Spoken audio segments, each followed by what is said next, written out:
isn't a dose of pain isn't an effect, y'all.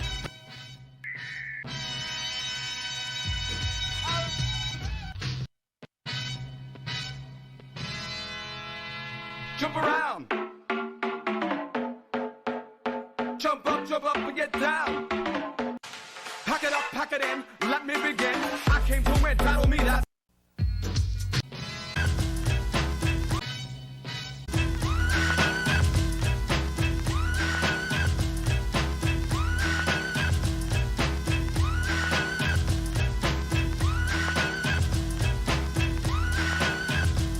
pack it up, pack it in, let me begin. I came to win, battle me, that's a sin. I won't ever slack up, punk, you better back up. Try and play the role and you're the whole crew will act up. Get up, stand up, come on, throw your hands up if you got the feeling. Jump up, touch the ceiling, monsters of bump up. Someone's talking junk, yo, I'll bust them in the eye, and then I'll take the...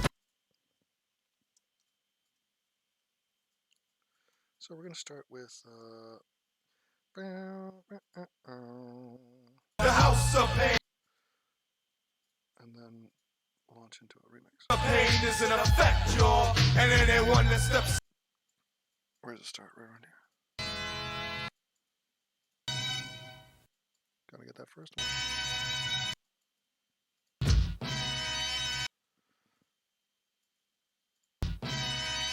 Time it. There it is.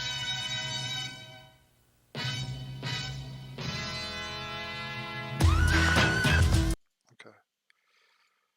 So oh, that was not exactly accurate. All right. Start there, and then we're going to bring the dog. Ain't nothing but the dog in me. Bring him in. I'm going to time him to hit the beat.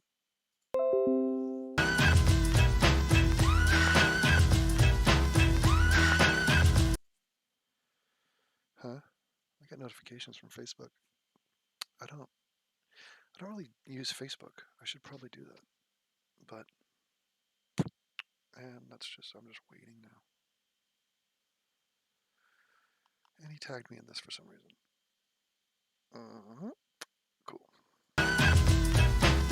Okay, so when the beat drops, we go to the dog. Nope. Nope. Right there. Hit the dog. And you know you gotta bring in black. Because all these old videos were not shot widescreen. Now, guess that's better framing of that, isn't it? Kill the volume.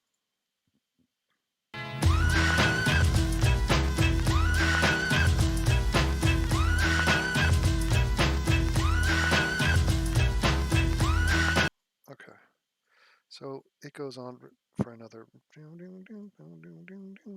but we don't want that. We want the club version.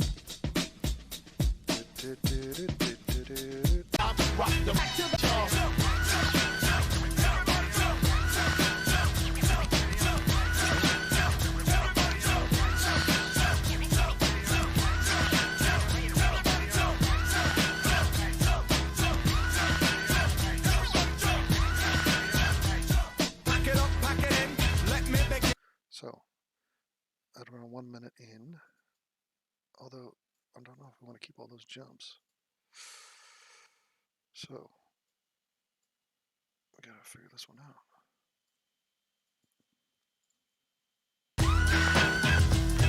Rock the rhythm that'll make your finger pop until the beat y'all, beat y'all. Okay, that's horrific. Horrifically bad. Beat y'all, beat y'all, beat y'all.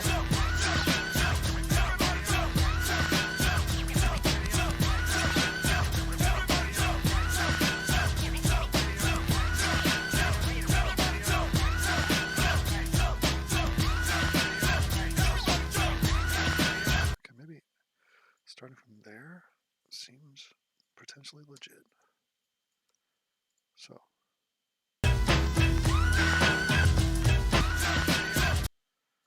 Now. Oh, God.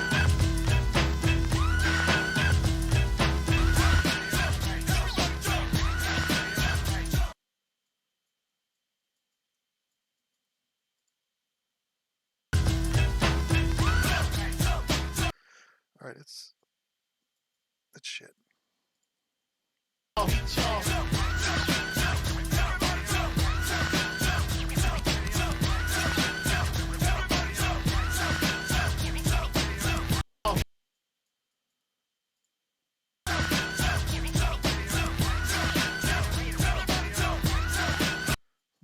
am I going to blend this? So, this is going to be ugly. I'm just going to try to use brute force to blend this.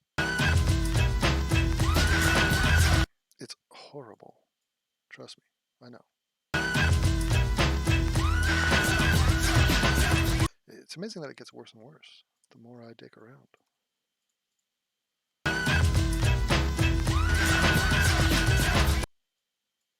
I'm not even... That's better. So then let's give it the magic of fading in and out. And let's save this project on the D drive and we call it that. And then we fade this one out. Stereo mixer. There's nothing in this world that can't be addressed with a nice crossfade. Give it to me.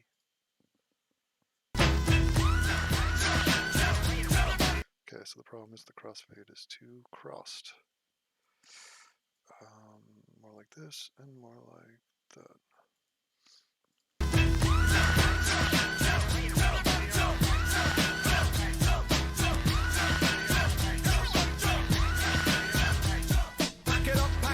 Okay. And I want this a bit louder. And I want to...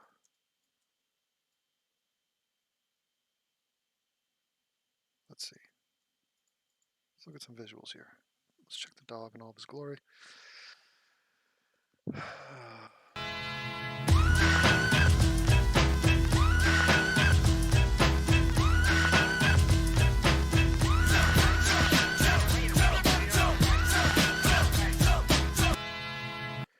Okay, so let's turn that off and let's bring in the Wisconsin Badgers student body.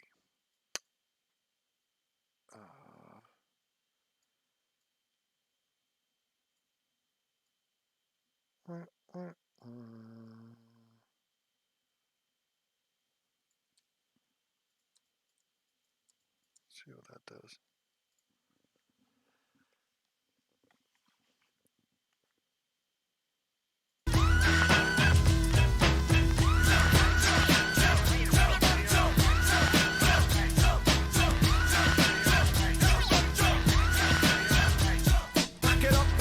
Okay, I like it, but I want to get a little of that cheerleader action in there.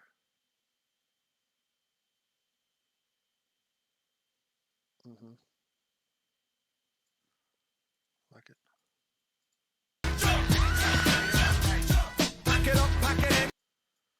Okay, we cut it there and start it there. Let's see. Give the dog its due.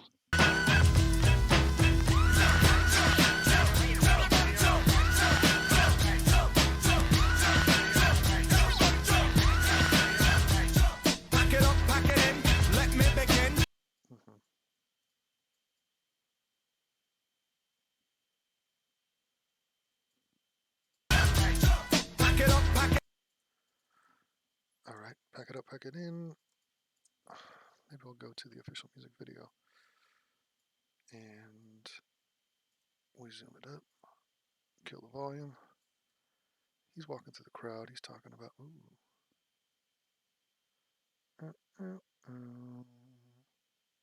There he is. Okay. Now let's get an ISO. Isolate him saying pack it up, pack it in. Let me begin. Nope. Pack it up, pack it in. Let me begin. I came to win battle. Okay. Now let's turn the volume off and let's see what we got. Pack it up, pack it in. Let me begin. Okay. Pack it up, pack it in. Let me begin. Okay, and now we cut right there, and we repeat, and we got to put something in between. let me begin. Pack it up. Now what's this? Blackness. Why is that there? Oh, it's this. Where's the, oh yeah, these guys. Let's see what they're doing. Well, give them a chance. Oh boy. You gotta duplicate that blackness and put it under this because it came out in 1992. And you gotta zoom, boom, there you go. Beautiful. Oh, we're making videos now. Pack it up, pack it in, let me begin. Pack it up, pack it in. It's actually a nice move. I like that camera move. Continue. Pack it up, pack it in, let me begin. Pack it up. Pop, pop, pop, pop, pop, pop. All right. Let's come back with it. Now we'll extend this, see what it's got. Let me begin. Pack it up, pack it in, let me begin. I came to win. Battle me, that's a sin. Here we go. I came to win, battle me, that's a sin. I won't ever slack up, punk, you better back up. Try and play the role and you're the whole crew will end. Get up, stand up, come with 3 hands up.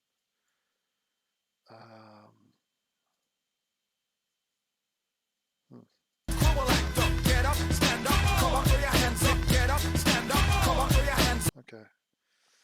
So this track is going into some funkiness. Hold on. Crew will act up, get up, stand up. All right, get up, stand up. Get up, stand up. So maybe just switch to that. The volume of the original. Let's see. Try and play the role and you're the whole crew will act up. Get up, stand up, come up, throw your hands up. If you got the feeling, jump up, touch the ceiling. Months of funk flow, someone. It's softer. Can't have that.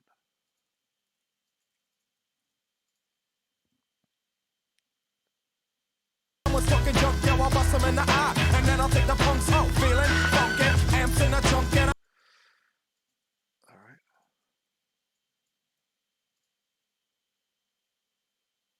I got more rhymes than this cops at a Dunkin' Donut shop. Sure enough, I got props from the kids on the hill with my mom and my pops. I came to get down, I came to get down. So get out your seat and jump, get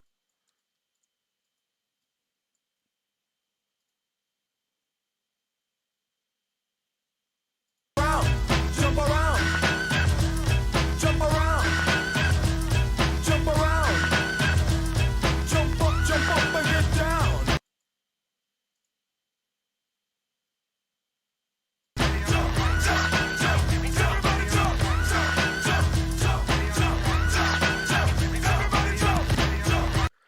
Maybe I'll just cut that chorus, huh? Hold on. Jump up and get down.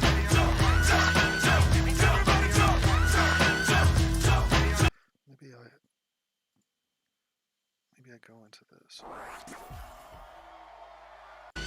Jump up, jump up, get down. Yeah. Let's mix it in. We're gonna take that. And instead of going into all these jump up and I'm my pops. I came to get down. I came to get down. So get out your seat and jump around. Jump around. Jump around. okay, so right after that, we're coming in with something funky here. I don't even know what it is, but it's gonna sound like shit, I can tell you that. Jump around. Jump around.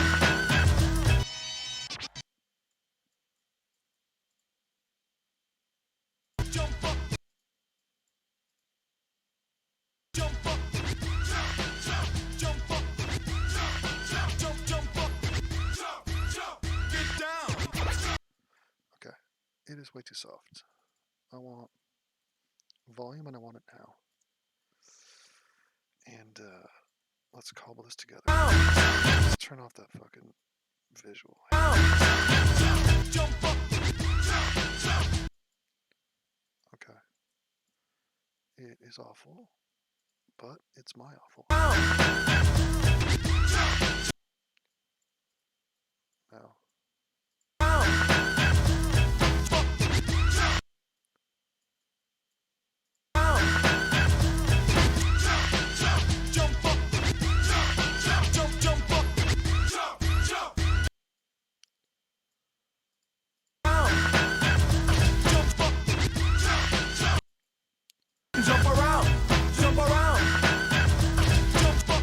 Jump up. What if jump up was like there?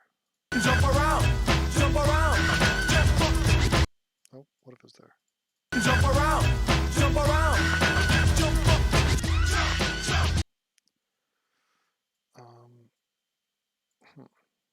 Jump around, jump around, jump up. Jump around, jump around, jump up.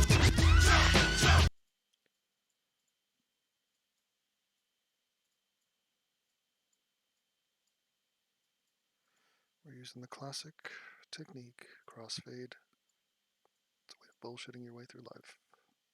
Jump around, jump around, jump up, jump up.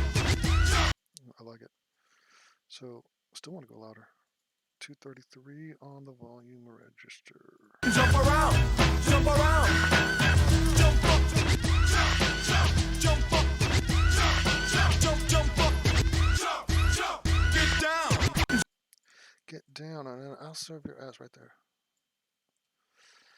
Here we go. I'll serve your ass like John McEnroe. Where does one go for that? Official?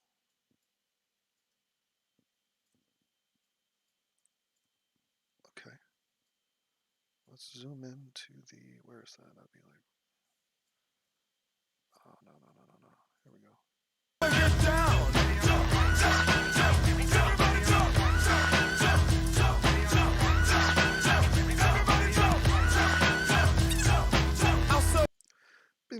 Okay, I like that little screech. So. Get down. Okay, so right here, we're going to keep that in. Go. Let's see. We do want the volume bumped. Jump up. Get down. No, right there. It's got to be. And then let's just see what this is doing on the exit. Get down. It's not bad. Okay. Get down. Nope. Horrible. Jump up. Get down. Jump up. Get down. I'll serve you. No. Get down. I'll serve. Okay, it's shit. Hold on. I'll serve. What if we did this? I feel like it needs to come in there. Get down. I'll serve your ass. Get down. I'll serve your ass. I feel like that beat is unnecessary. Yeah. More like that. Down. I'll serve your ass. Oh, beautiful. How did I manage that one? Let's give me some volume on this. Give me some.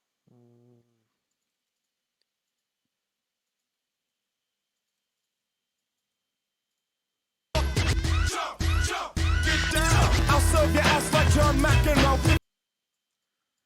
Okay. Now we need the instrumental.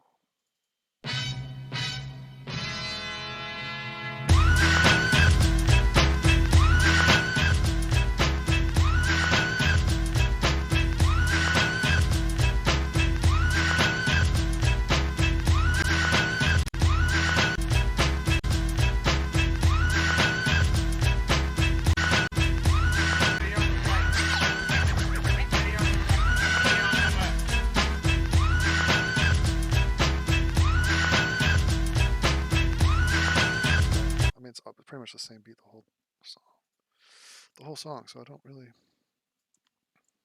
I'll just fudge it, you know. Here we go.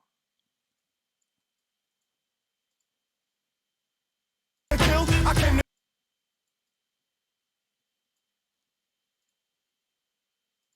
get down. I'll serve your ass like John Mack and roll.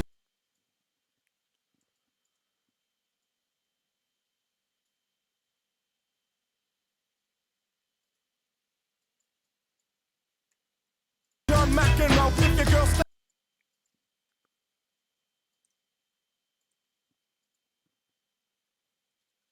Oh my god, this is gonna be trash. Hot trash. Like John Mack and roll.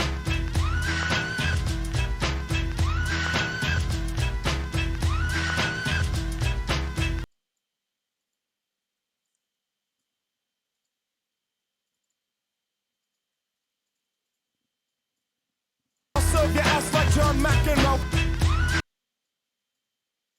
I'll serve your ass like John Mack and roll. I'll serve your ass like John Mack and roll.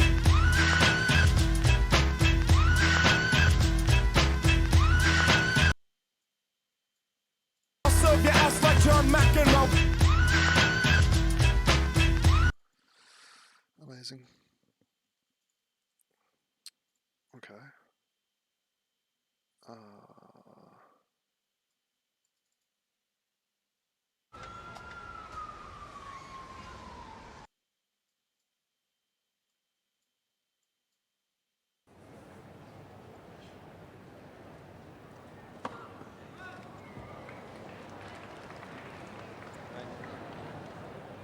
It was the wrong side. The ball chalk came up all over. No, it was a bit of a spread, Mr. McEnroe. That was a good call.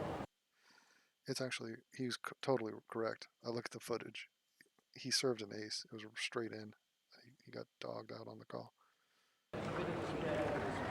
Look, you can't be serious, man. You cannot be serious!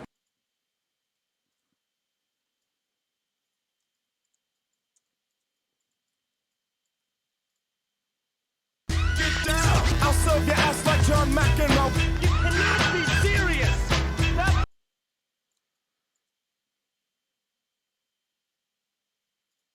Get down! I'll serve your ass like John Mack and roll. you cannot be serious! That ball is on the line! Chalk left. That ball is Okay. and roll. You cannot be serious! And then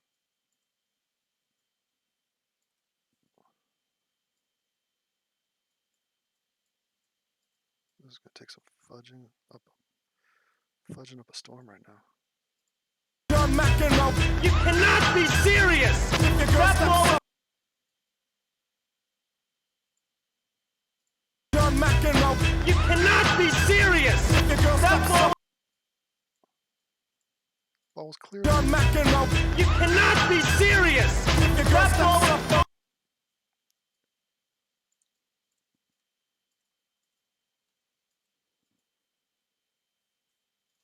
John Mack and roll. You cannot be serious! That ball is on the line! Word to your mom.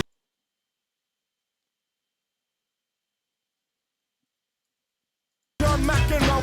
You cannot be serious! That ball is on the line!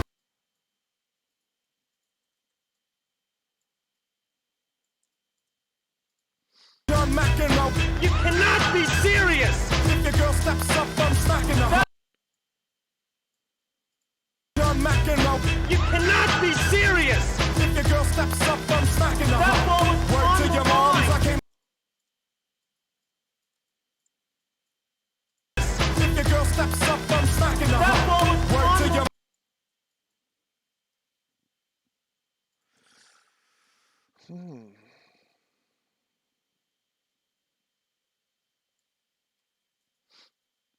serious! If your girl steps up, I'm smacking her. That ball is on the line! Not be serious! If your girl steps up, I'm smacking her. That ball is on the line!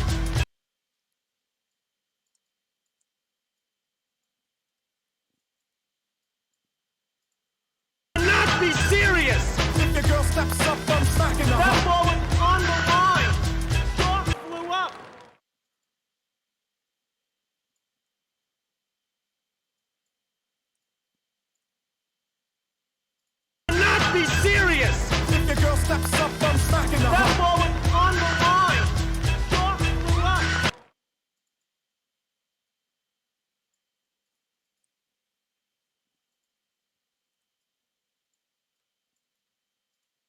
Serious, man. You can't be serious, man.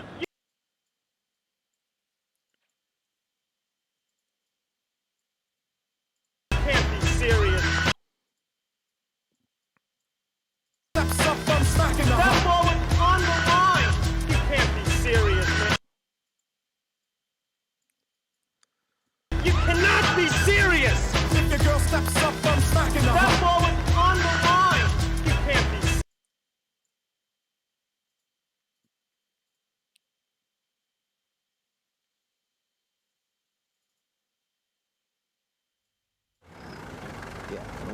down, I can get it down. So get out your seat and jump around.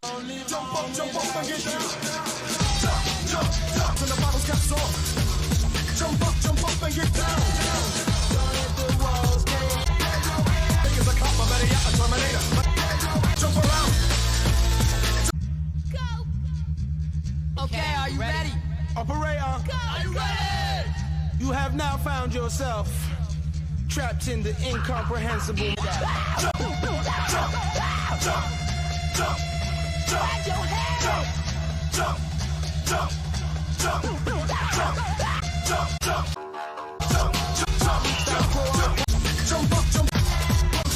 Get down without your head, beating, jump around. Shoot the gift, I shoot the kill. Bird, you got lyrics in the heart.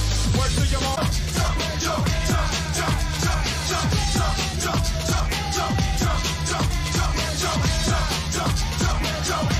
I'll serve your ass like you're a mack and roll. If your girl steps up, I'm smacking the heart.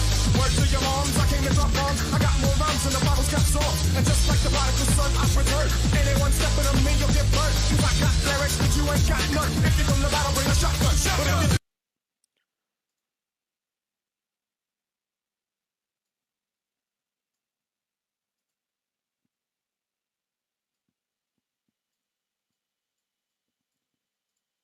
up, I'm smacking the That heart. ball was on the line.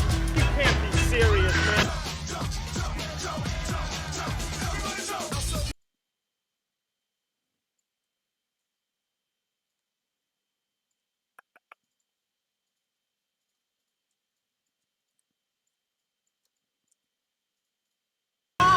You can't be serious, man.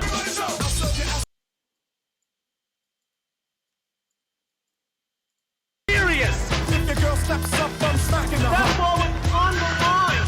You can't be serious, man.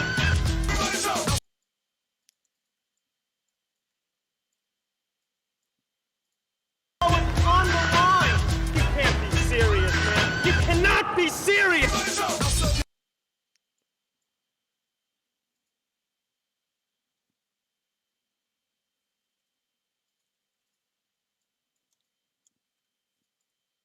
Be serious. I'll serve your ass like you're a mack and roll. If your girl steps up, I'm smacking the heart. You cannot be serious. I'll serve your ass like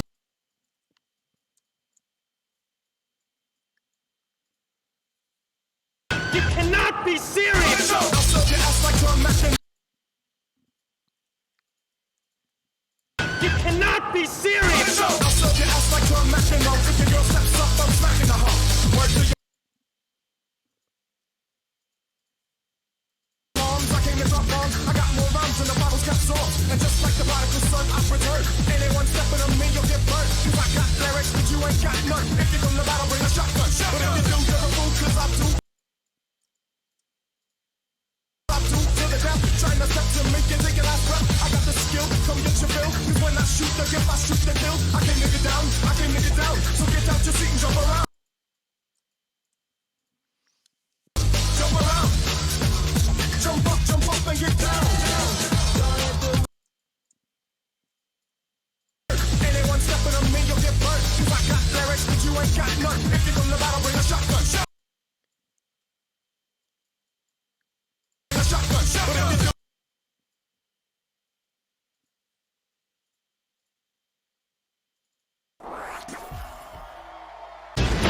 anyone stepping on me, you'll come on. Anyone stepping on me, you'll get burned. I got lyrics, but you ain't got none. If you come to battle, bring a shotgun. Word to your moms, I came to drop bombs. Yeah. Came to drop bombs. Yeah. Came to drop. Yeah. Came to drop.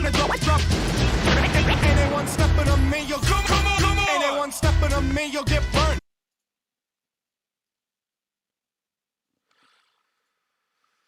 Where'd that file go? Alright. Somewhere around 139.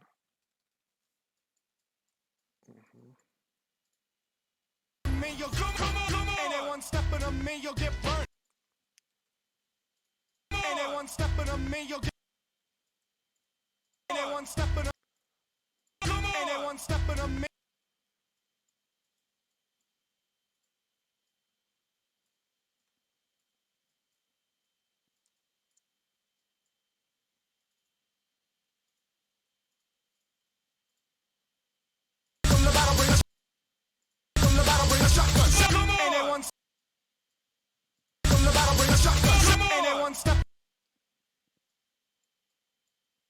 from the battle, bring a shotgun.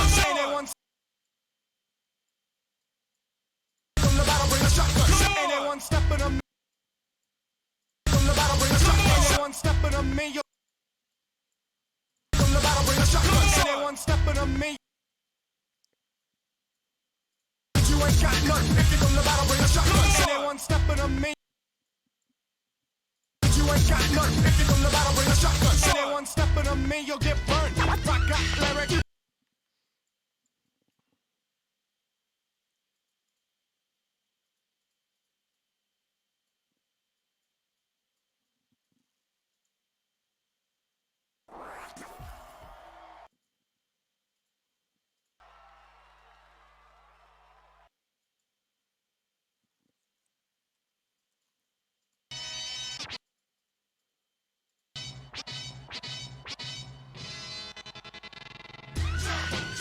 Jump up.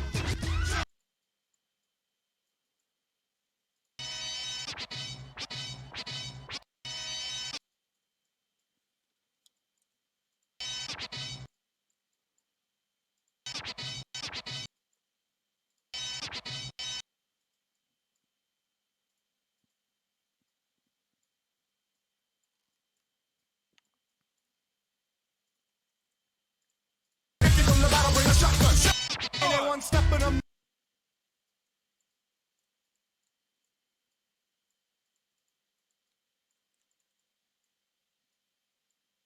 If you come to battle, bring a shotgun.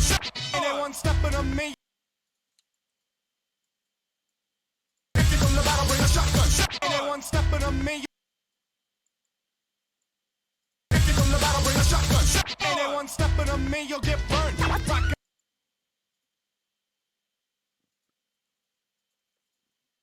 If you come to battle, bring a shotgun. Anyone stepping on me, you'll get burned. I got lyrics, but you ain't got none. If you come to battle, bring a shotgun. But if you do, you're a fool, 'cause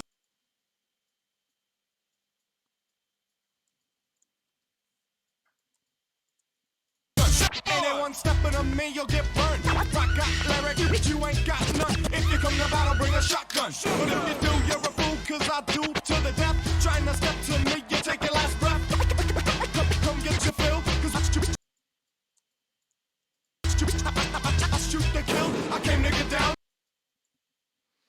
Came to get down. Came to get down. Get out your seat and jump around. Jump around.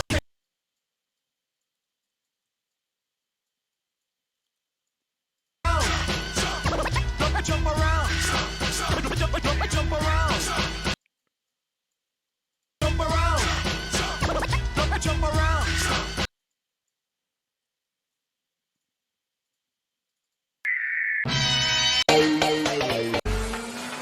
Another eat, play me out like it's extra. I'm coming to get you to jump around.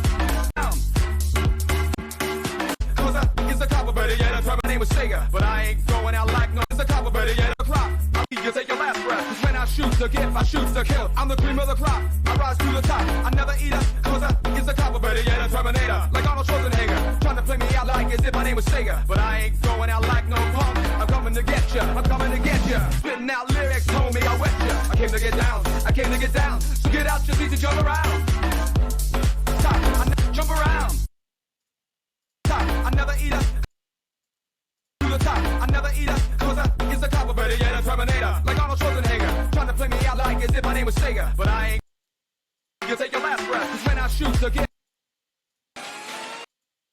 Try and step to me, you take your last breath. Cause when I shoot to get, I shoot to kill. I'm the cream of the crop.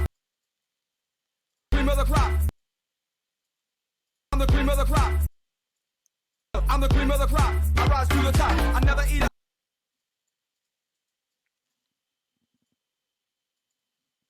Came to get down, get out your seat and jump around. Jump around.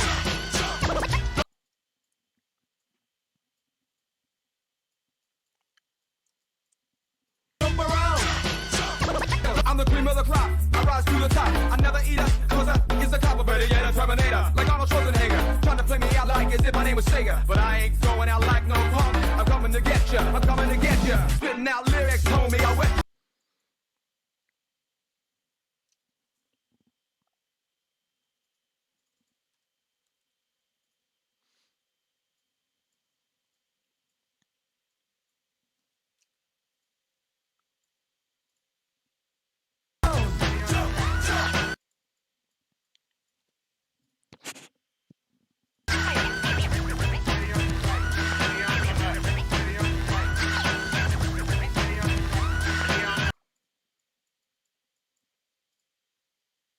Like as if my name was Sega, but I ain't going out like no punk, bitch. Get used to one style.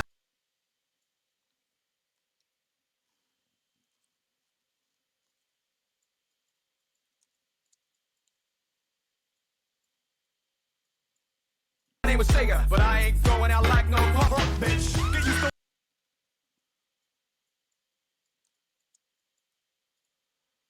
Trying to play me out like as if my name was Sega, but I ain't going out like no bitch. Get used to. Trying to play me out like as if my name was Sega, but I ain't going out like no punk, bitch. Get used to one. Ain't going out like no punk, bitch. Get used to one style, yo, when I might switch it up.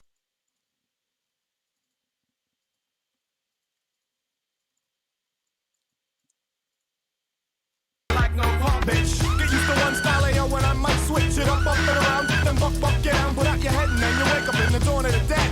I'm coming to get ya, I'm coming to get ya. Spitting out lyrics, homie, I wet ya. I came to get down, I came to get down. So get out your seat and jump around.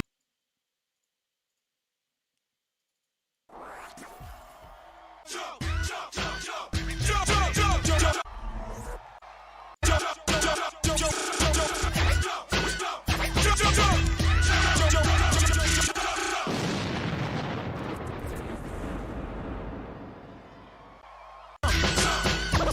Jump around, jump around, jump up and get down. Jump, jump, jump, jump, jump, jump, jump, jump, jump around, jump, jump, jump, jump around. Get down, put out your head and then you wake up in the dawn of the dead. I came to get down, nigga, yo. So get out your seat and jump around. Jump around. Jump, get down. Jump.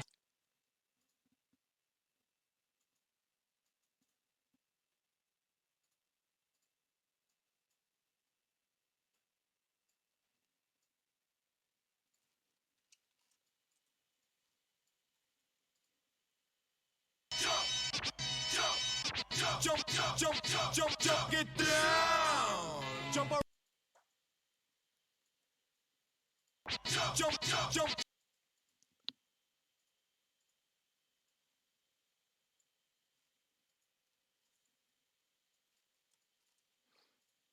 So get out your seat and jump around. Jump.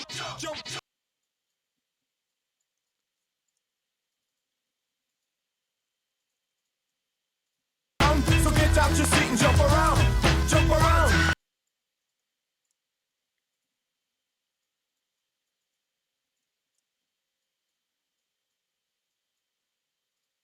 So get out your seat and jump around. Jump around.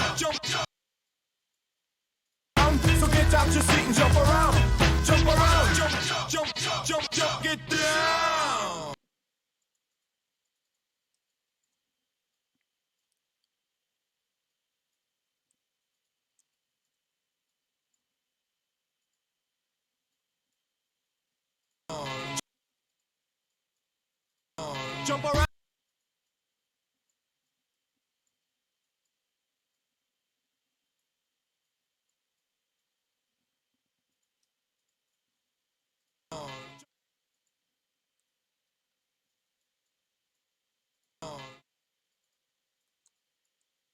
Jump around, jump. The seat and jump around, jump, get down.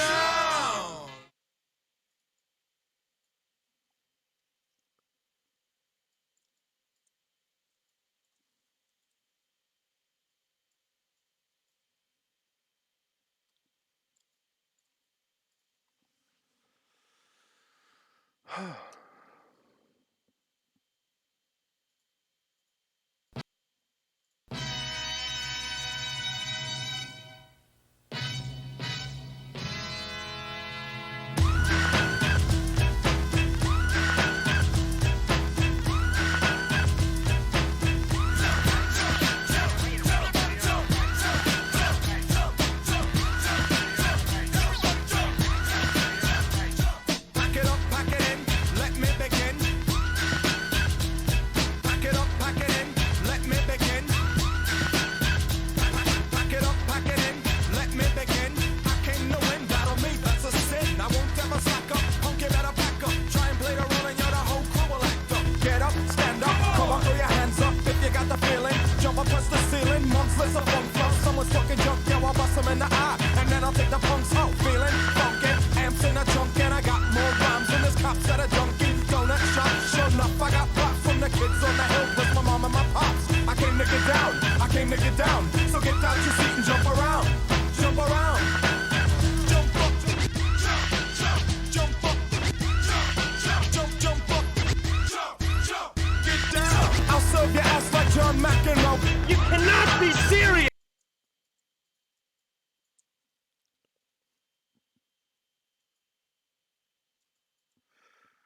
Alrighty then.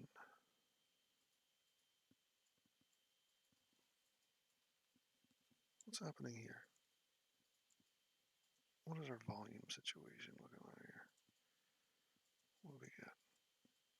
We're rocking 133. Alright. So I slide back here.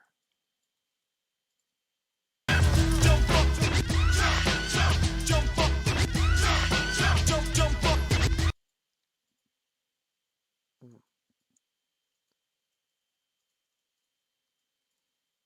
Down, I'll serve your ass like John Mack and roll. You cannot be serious! If your girl steps up, I'm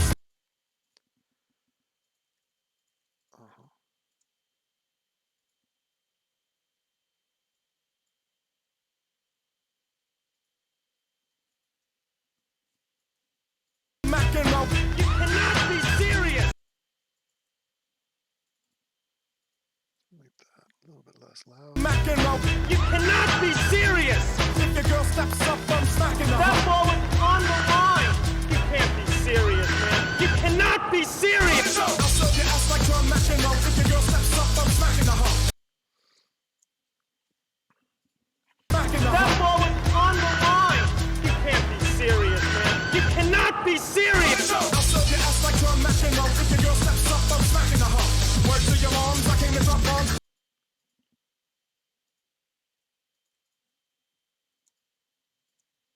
I got more rhymes than the bottle's caps off. And just like the prodigal son, I've returned. Anyone stepping on me, you'll get burned. Cause I got lyrics, but you ain't got none. If you come to battle, bring a shotgun. I got come to battle, bring a shotgun. Anyone stepping on me, you'll get burned. I got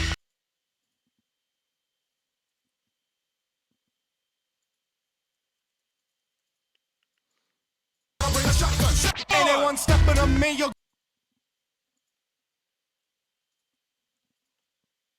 bring a shotgun.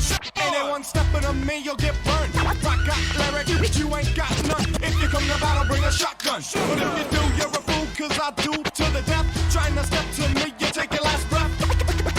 Come get your fill, cause I shoot the kill. I came to get down.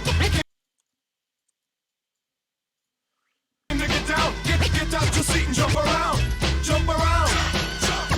I'm the cream of the crop. I ride. Oh, Jesus. jump around.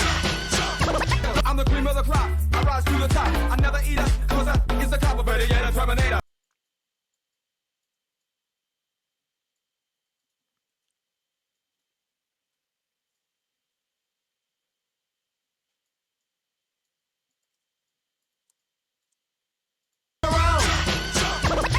I'm the cream of the crop.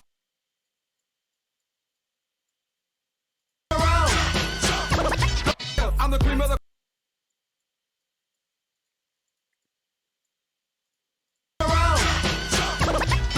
I'm the cream of the jump around. I'm the jump around. I'm the cream of jump around. I'm the cream of the crop. Jump around. I'm the cream of the crop. I rise to the top. I never eat a cause I is the cop, better yet a Terminator. Like Arnold Schwarzenegger.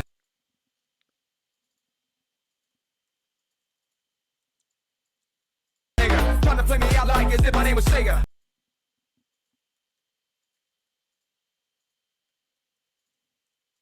But I ain't going out like no bitch. Get used to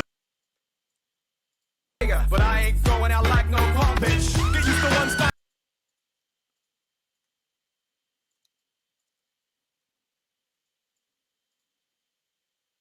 One style yo, when I might switch it up and around. Then buck get down, put out your head and then you wake up in the dawn of the dead. I'm coming to get ya, I'm coming to get ya. Spitting out lyrics, homie, I want ya. I came to get down, I came to get down. So get out your seat and jump around. Jump around, jump, get down.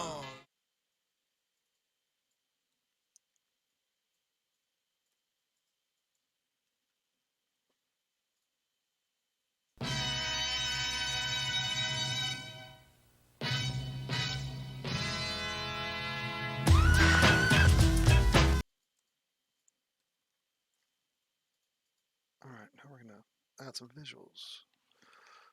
Audio is set.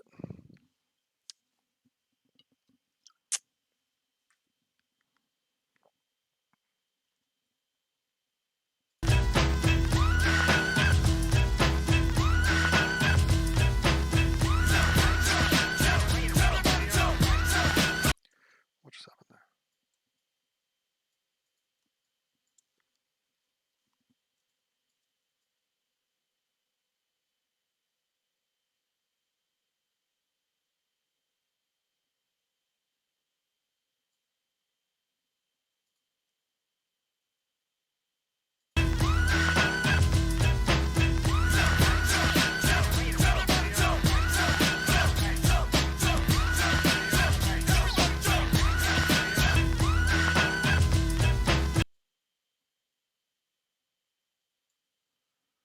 I might just take that and bring it back here.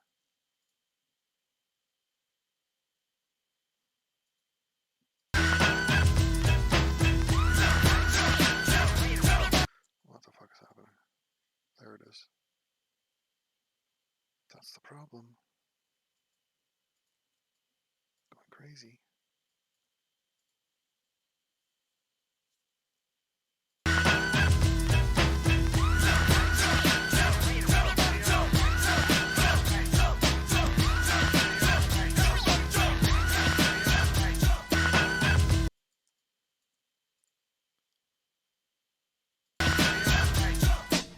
Pack it in, let me begin.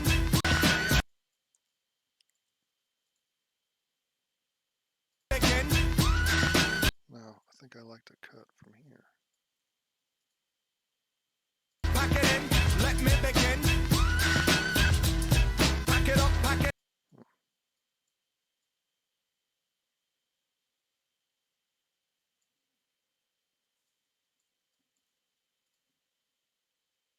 Begin. Pack it up, pack it in, let me begin. Okay.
months, less a funk flow. Someone's talking junk, y'all press the 10.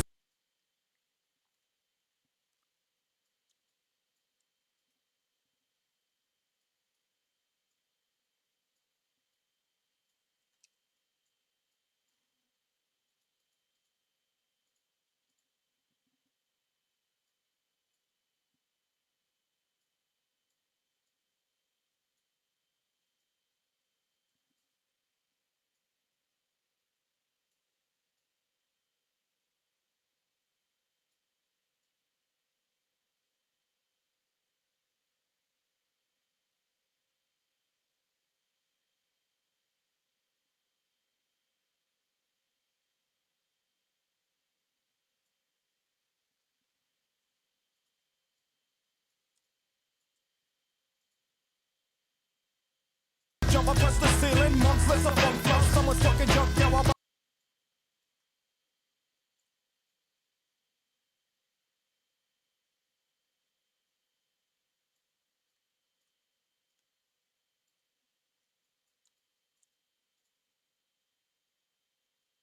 months, less a funk flow. Someone's talking months, less a funk flow. Someone's talking junk, yo, I'll bust 'em in.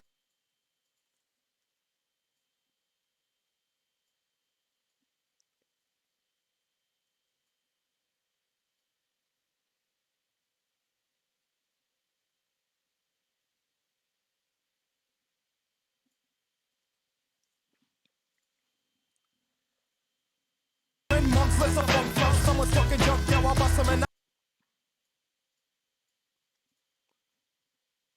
Months, less a funk flow. Someone's talking junk, yo, I'll bust 'em in.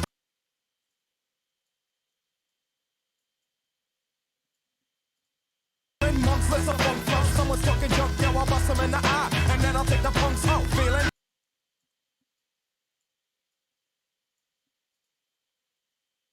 Months, less a funk flow. Someone's talking junk, yo, I'll bust 'em in the eye. And then I'll take the punks out, feeling. Falling.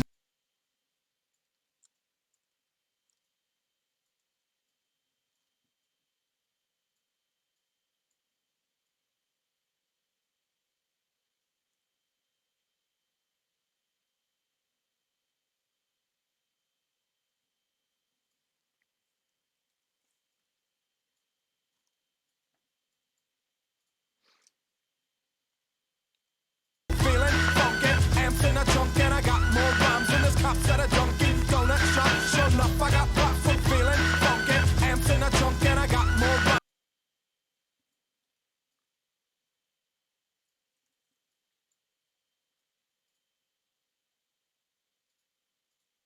I got more rhymes than this cops at a junkie donut shop. Sure enough, I got props from the kids on.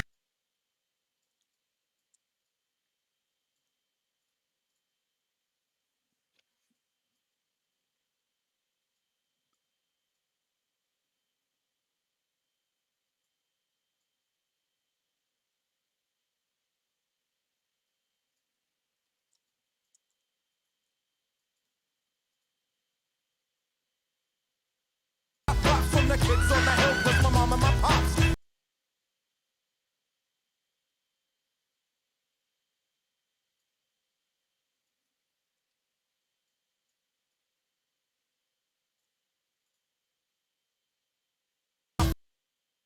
I got props from the kids on the hill with my mom and my.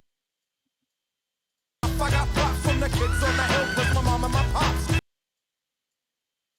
I got props from the kids on the hill with my mom and my pops. I came to get down. I came to.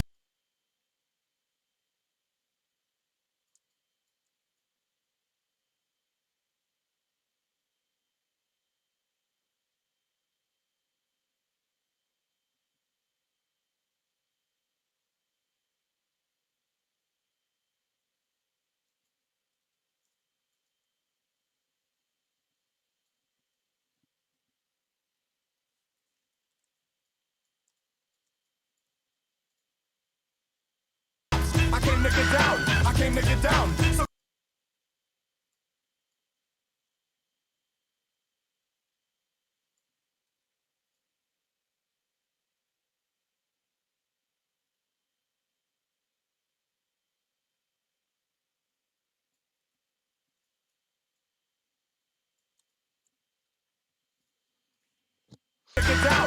came to get down. So get out your seat and jump around. Get down. I came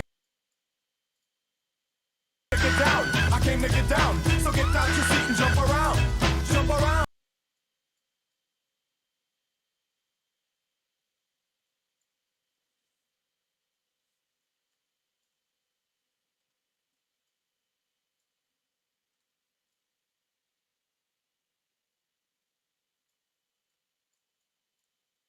Came to get down. I came to get down. So get out your seat and jump around. Jump around.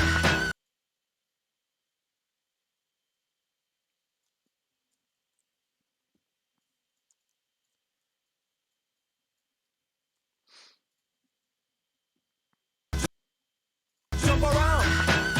Jump up. Jump up.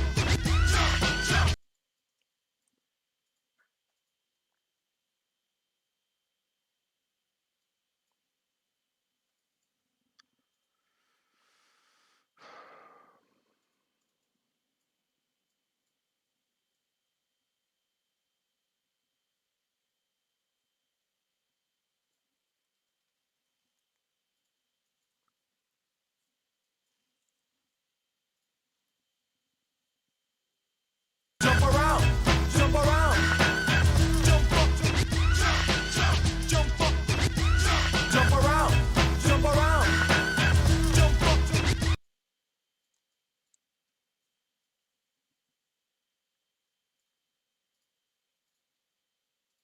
Jump up,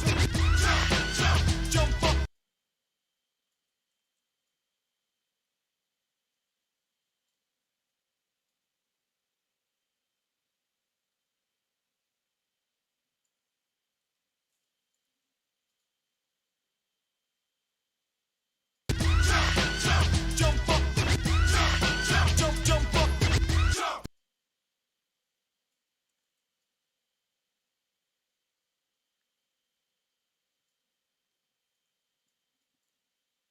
Jump up, jump up. Jump up, get down.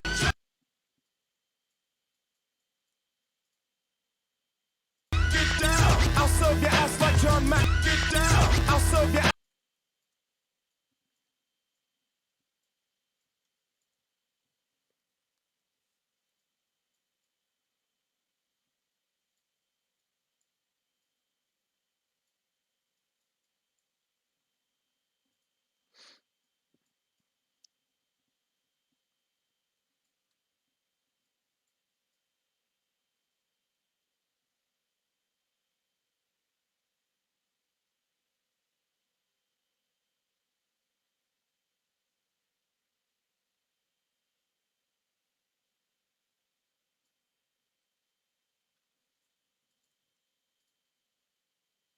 Jump up, get down. I'll serve your ass like.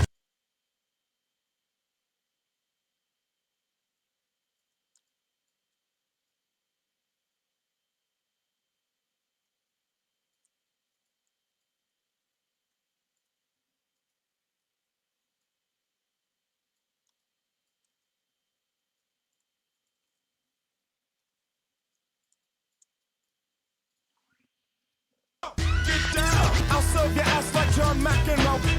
Get down. I'll serve your ass.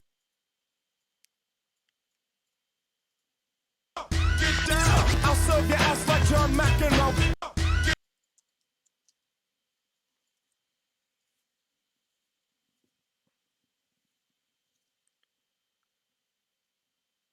John McEnroe. You cannot be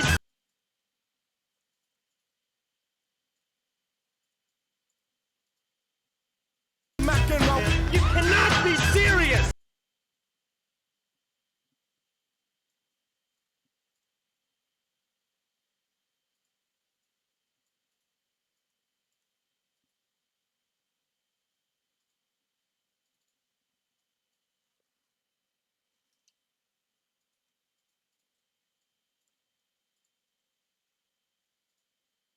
John McEnroe. You cannot be serious! If your girl steps up, I'm smacking her. That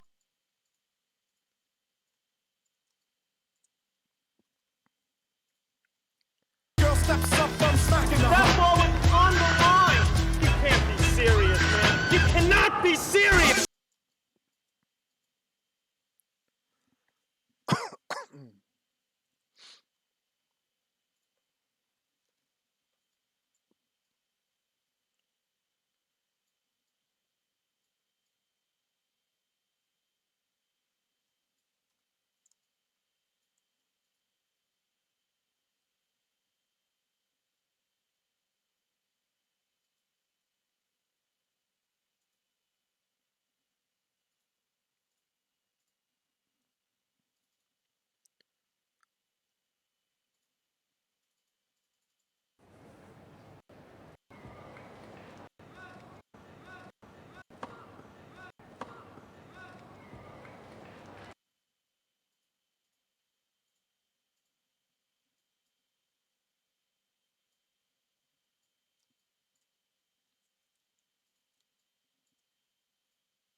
Decision. Oh, you know what? The world. How much even people are you for 10 years?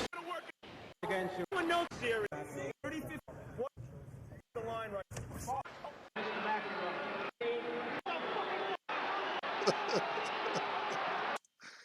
Oh my god.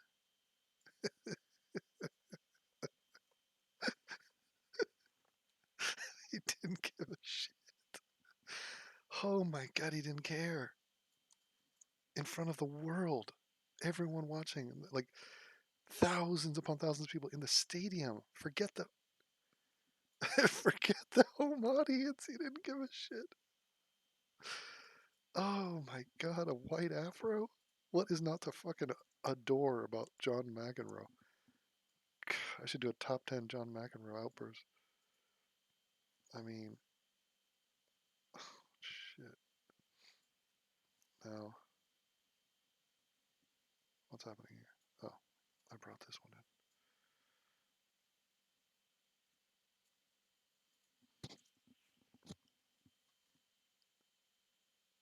That ball was on the line. You can't be serious, man. You cannot be serious. All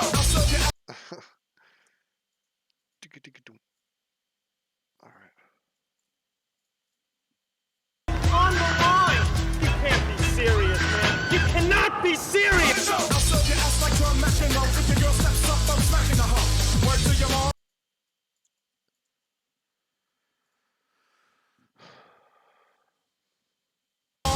I got more rounds than the bottle's caps off. And just like the prodigal son, I've returned. Anyone stepping on me, you'll get burned. Cause I got lyrics, but you ain't got none. If you come to battle, bring a shotgun. Anyone stepping on me, you'll get burned.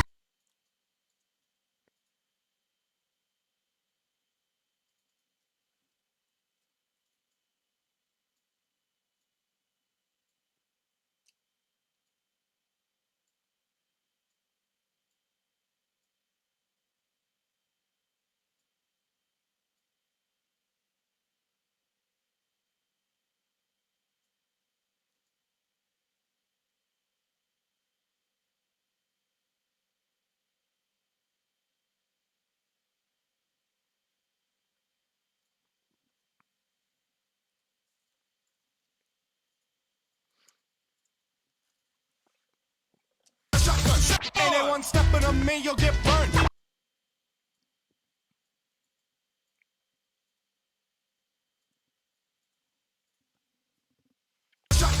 Anyone stepping on me, you'll get burned. I got lyrics.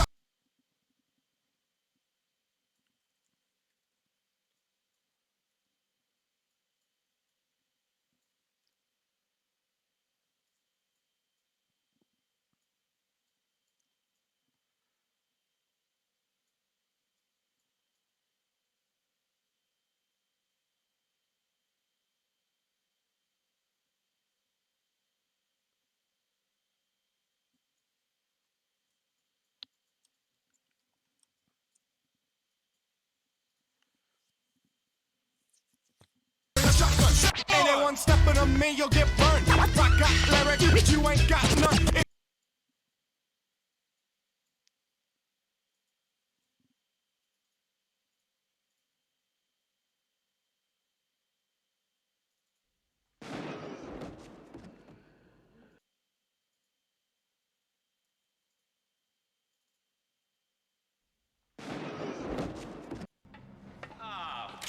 Fuck you.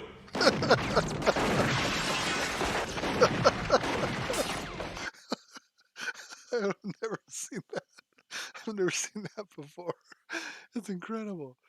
They have some stuntman. They give him a line. He's like, "Ah, fuck you." It's perfect. Ah, fuck you.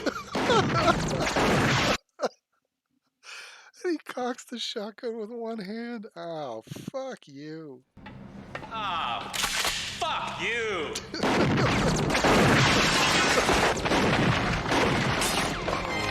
Fuck. Shotguns through film. Never seen this. Ooh. Tidy work.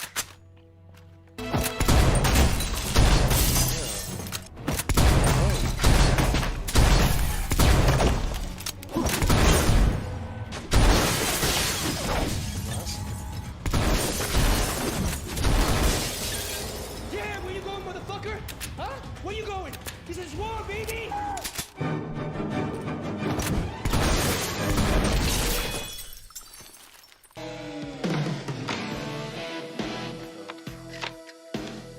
Loading too slow.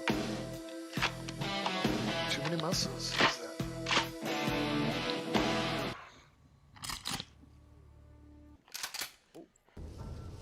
Terminates out.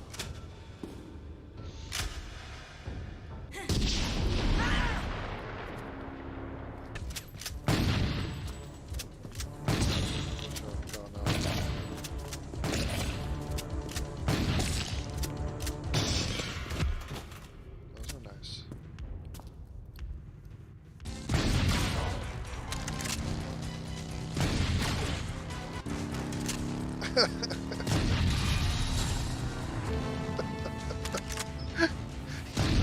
Gotta just start killing people, dude. That's all it is. Shotgun is a way of life. Oh my god.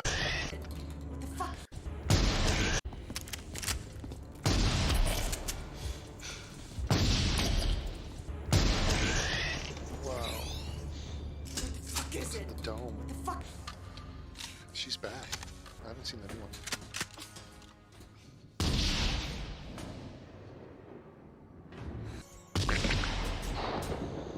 A lot of special effects in that.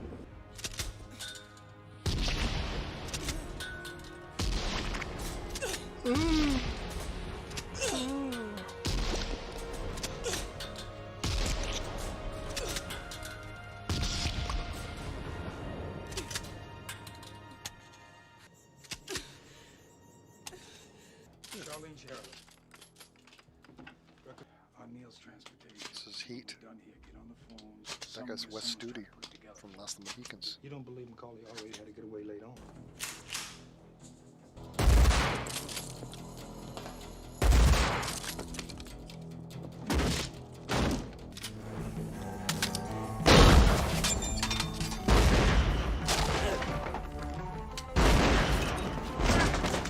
Love this movie.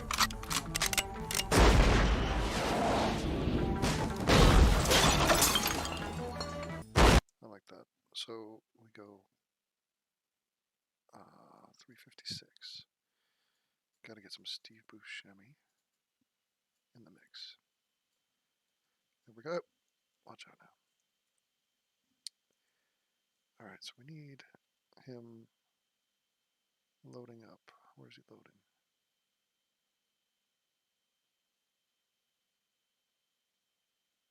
Yeah.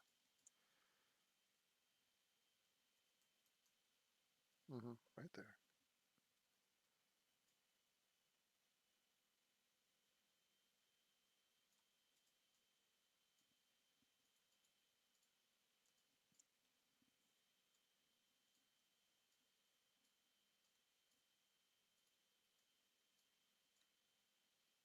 Zoom it up. Lyric, you ain't got none. If you come to battle, bring a shotgun. But if you do, you're a fool, cause I do to the Let's see. So ridiculous. We're gonna go with that one. Bang.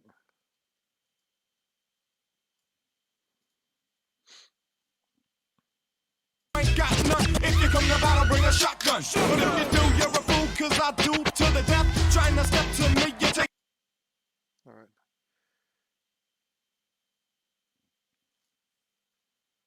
Toit. Now, Irish dance class.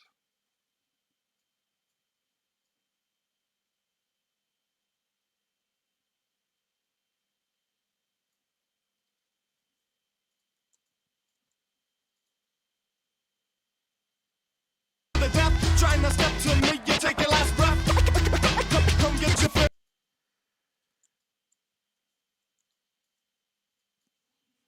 Now it's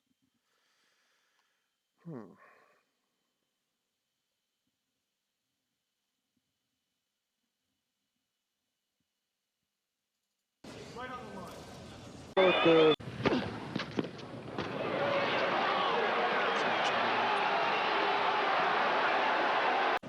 don't we just call it the match? He's cheap.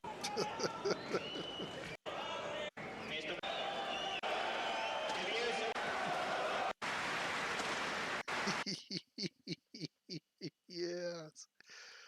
Oh, no one is as mad.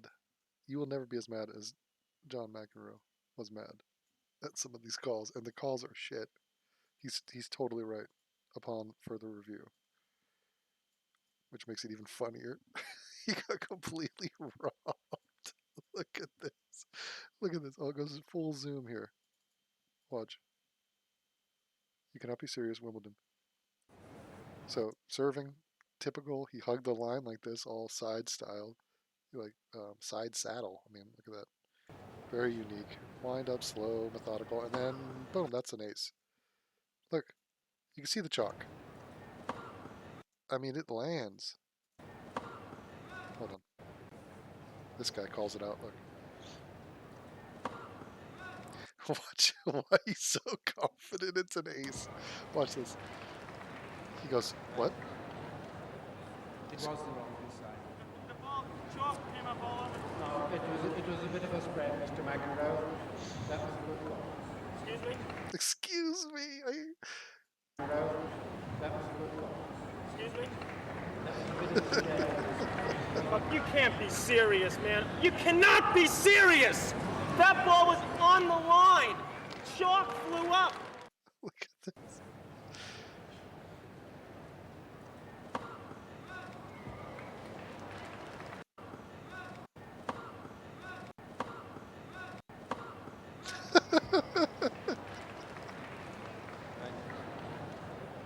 It was the wrong side. That's what life is, though. You do something, you're not. I mean, this is what YouTube does to me. The ball was on the line. You cannot be serious, YouTube. Bullshit strikes. All right, let me see some rage. Come get your fill, cause I shoot the kill. I came to get down, I came to get down. Okay, so we need more rage, more violence. And looks like we got another shotgun blast, so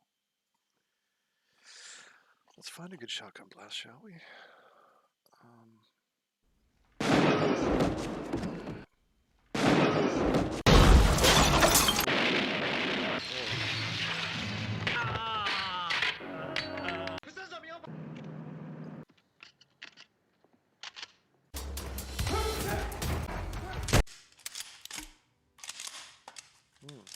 John Wick?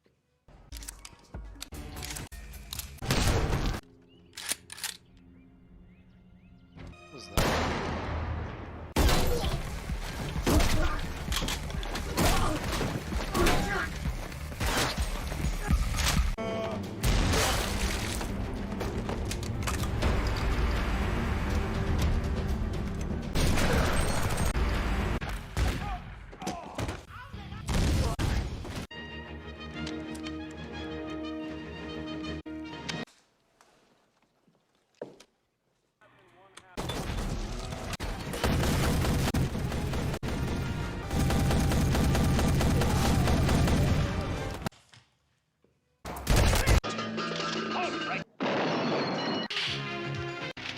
With the piece, Lily. You're off the fuck. And then I just say, keep thinking. How's Lurch? He's in the freezer. Just say, cool off. No, I didn't say anything actually. Shame. There was a bit earlier on that you missed when I distracted him with the cuddly monkey, and then I said, playtime's over, and I hit him with the piece, Lily. You're off the fucking chain. What?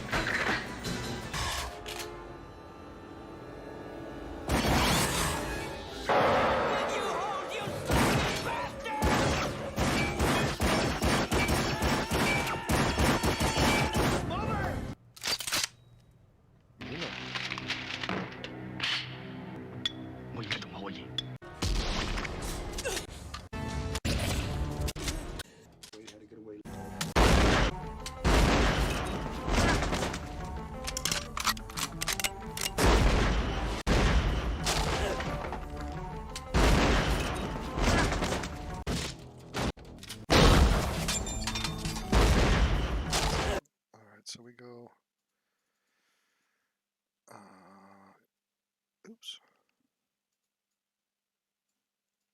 Pop in here. And it's 2 cuts. So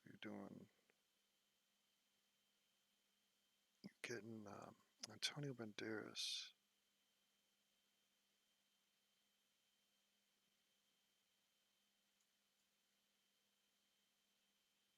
Right, that.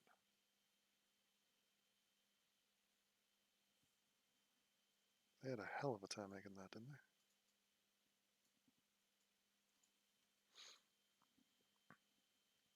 Guy got one chance off a freaking low budget film. Got the green light. And that one we already have.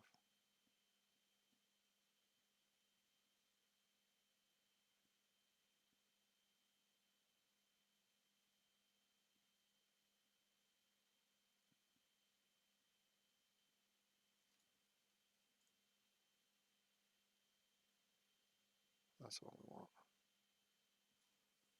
Beautiful. The way they light them up. And then I'll just cut it there.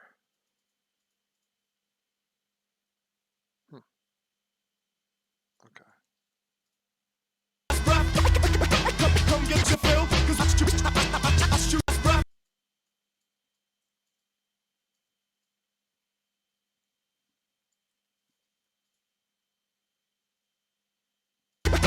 Come get your fill, 'cause I shoot the kill. I came to get down.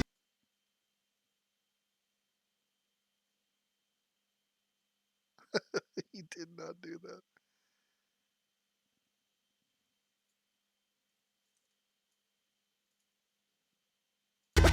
Come get your fill, 'cause I shoot the kill.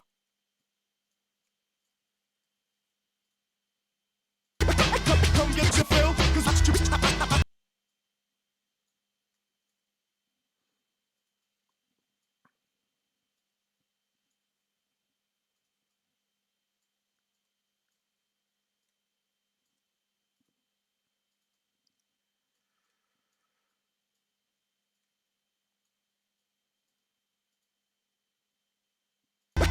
come get your fill, 'cause I shoot the kill.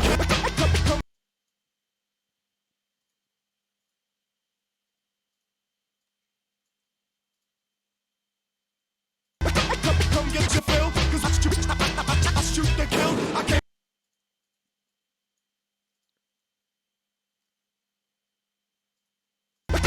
Come get your fill, 'cause I shoot the kill. I came to get down. I came to get down. Get out your seat and jump around.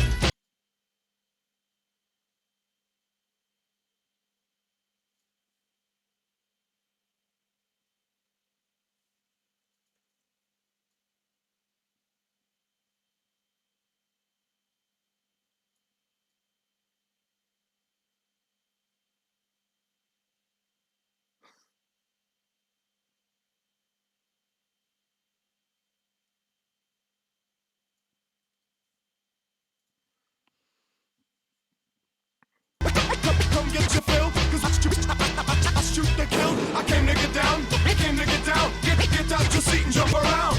Jump around.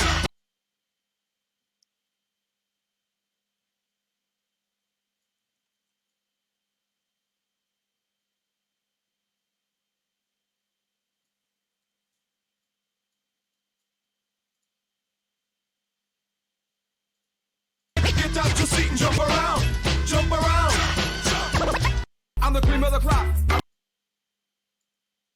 Get out your seat and jump around. Jump around.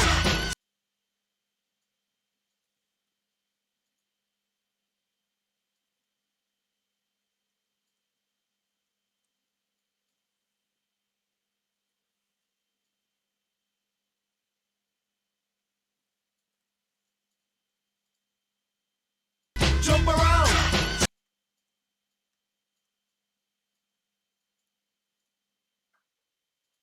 Get out your seat and jump around. Jump around.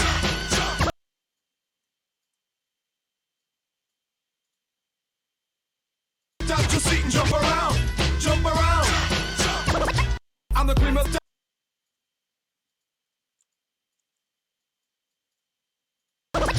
I'm I'm the cream of the crop. I rise to the top. All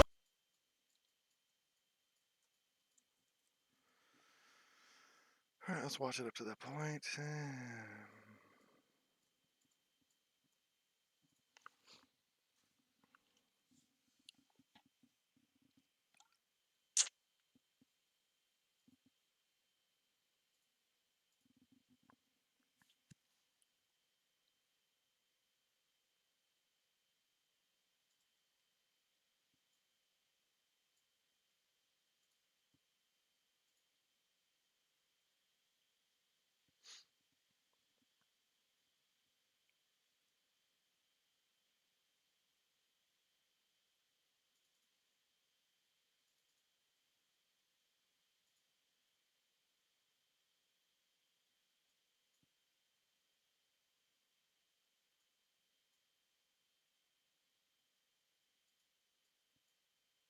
The Madness of Crowds. Gender, Race, Identity by Douglas Murray. Read by Douglas Murray. Epigraph page. The special mark of the modern world is not that it is sceptical, but that it is dogmatic without knowing it.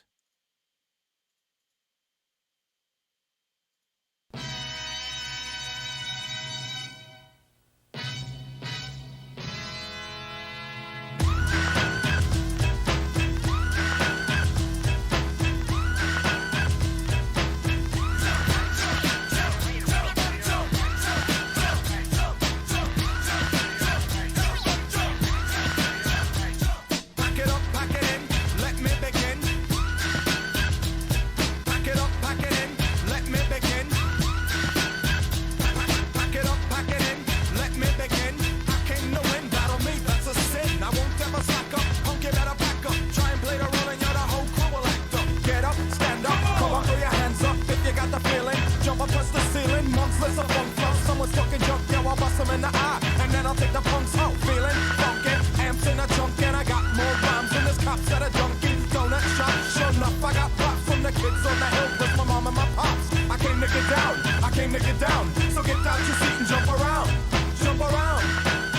Jump up, jump up, jump up, get down. I'll serve your ass like John McEnroe. You cannot be serious! If your girl steps up, I'm smacking her. That ball was on the line! You can't be serious, man. You cannot be serious! I'll serve your ass like John McEnroe. If your girl steps up, I'm smacking her. Word to your moms, I came to drop bombs. I got more rhymes than the bottles got sore. And just like the prodigal son, I've returned. Anyone stepping on me, you'll get burned. Cause I got lyrics, but you ain't got none. If you come to battle, bring a shotgun.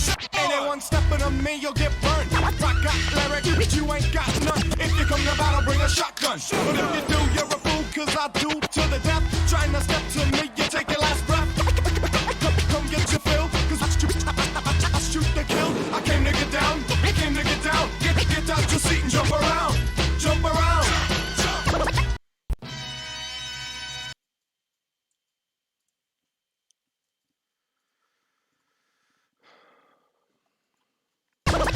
I'm the cream of the crop, I rise to the top. I never eat up, cause I is the top of it.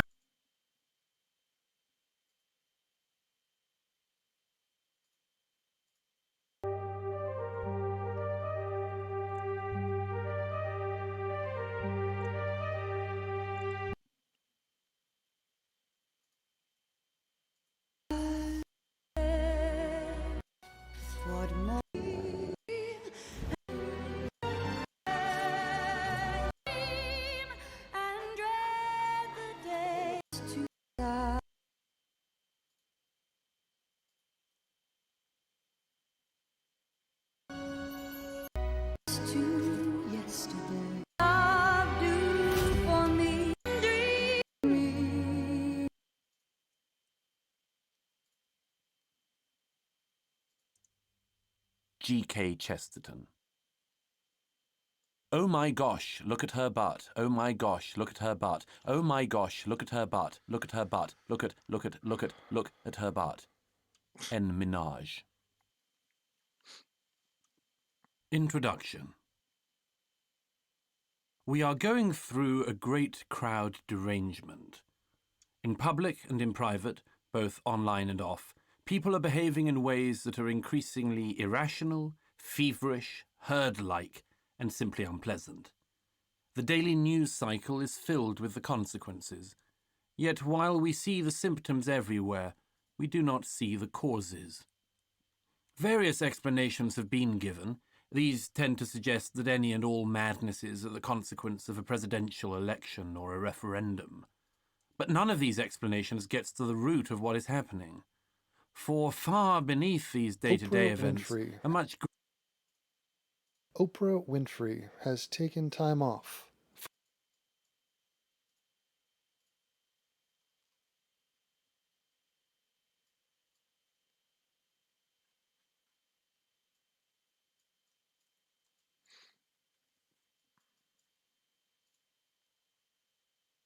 and consensually hooking up with a boy.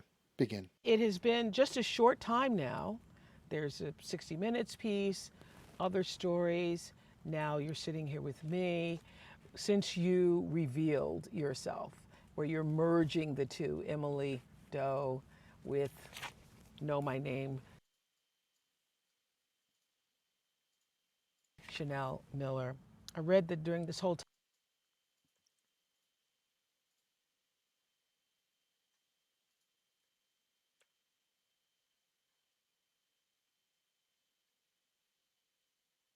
She has blown up this identity, Emily Doe, and she's tried to make it real. She's tried to make this some sort of persona that she had to migrate into her own life. And it was a throwaway name that they used to describe the victim of this case. And there was no victim, so it's already a misnomer. But this whole case got blown up and was international news for the wrong reasons. This is a very minor nothing case. It was sensationalized. And now you're seeing the tail end of that cycle of fame. You're seeing someone like this step forward, and she's on Oprah goddamn Winfrey talking about this night where she got fingered and dry humped. Why?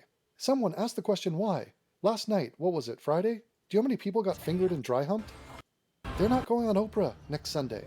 So what's the difference here? Why are we here? We're here trying to make money. We're selling a product, and the product is victimhood. And it's fear. Fear of what? Men.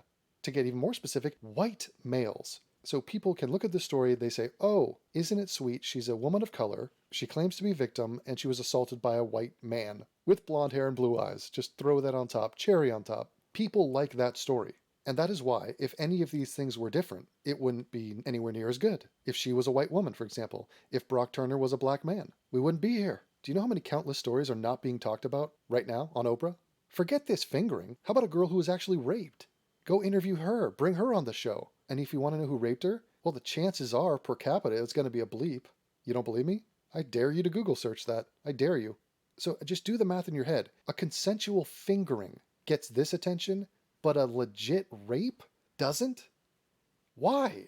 Fame is a disgusting beast, and it must not be tamed. It must be taken out and shot in the back of the head. I read that during this whole time you've been feeling like you were living a double life. Yeah. And that even your family and some members of the family still and friends did not know that.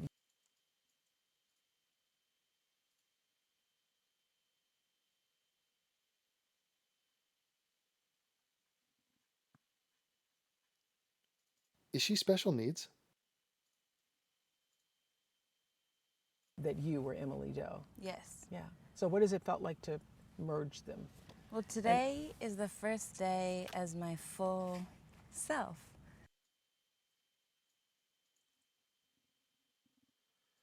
I'm the cream of the crop. I'll rise to the top.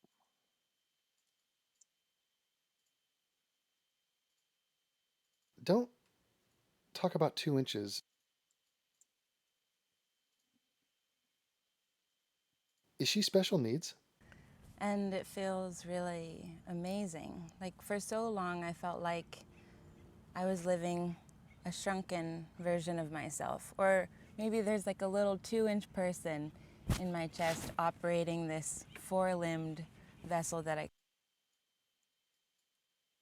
person in my chest operating this 4-limbed four-limbed vessel that this four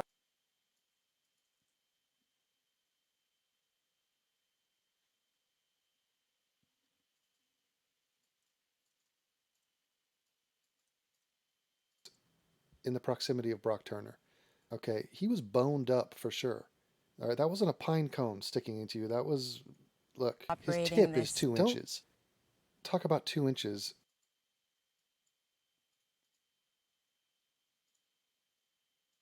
2 inches. in my chest operating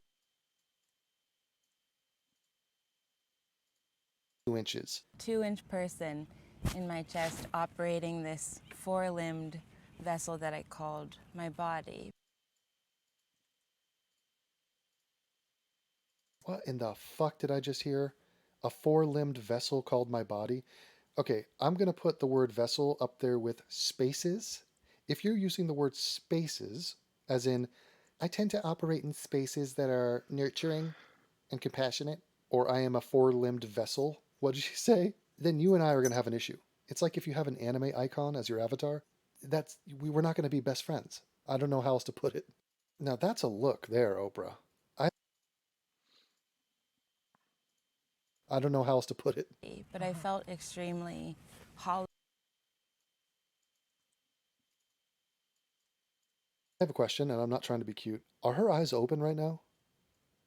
It seems just like the mascara has welded her eyelids together. Or did she know she was going to have an Asian on, so she tried to mimic the... I don't know. It seems insensitive to me.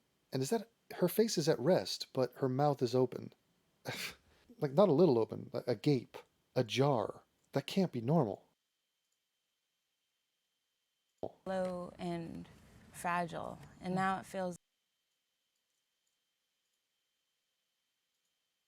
hollow and fragile, and now it feels like I've finally grown into my... What? Are you some sort of salamander? What is the animal where if you cut off something, they grow limbs back? Here, fully, Lizards? and it feels Who does that? amazing, I don't and know. I I'll think experiment. it's I'll do some trial and error and just cut limbs off of things. Limbs. Anyway, Limbs. Oprah. Yeah, so after I got drunk and hooked up with the boy, I discovered I had limbs. And I had 4 of them. These 4 limbs are part of my overall vessel. I am a 4-limbed vessel, in other words. And Oprah's just sitting there just receiving this bullshit, but she bullshits just as much herself, so she's speaking her language. She's speaking her language. And I'm sitting here fully, and it feels amazing, and I think it's what any victim wants is... So victimhood is simply a way of saying, notice me, I'm special, pay attention to me, treat me better than a normal person. It's my claim to fame. Why should I notice you? Why should I not just completely ignore you and view you as a totally insignificant human being on this planet? What do you have to offer me? What are you doing that is of note? What skill do you have? How are you bettering the world? How are you bettering my life?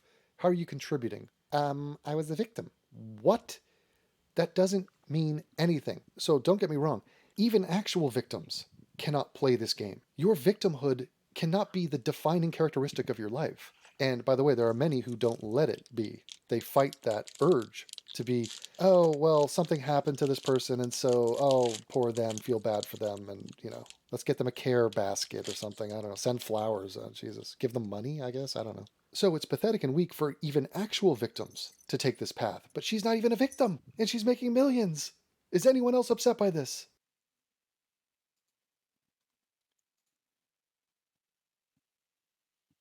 Is anyone else upset by this? The judge had given Brock something that would never be extended to me: empathy. My pain was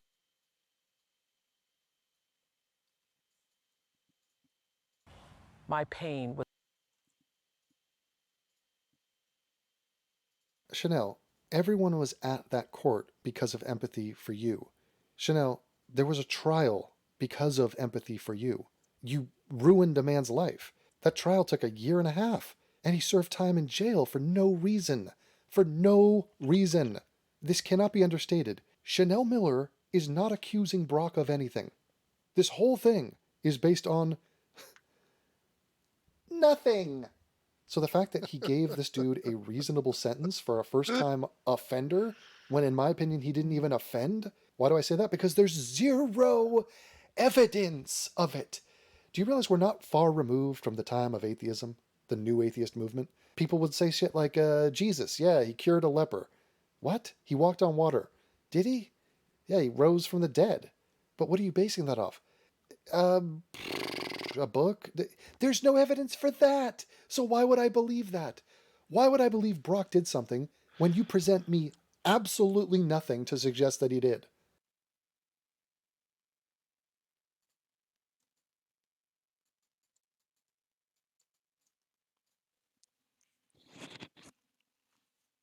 Nothing, nothing to suggest that he did. My pain was never more valuable than his potential.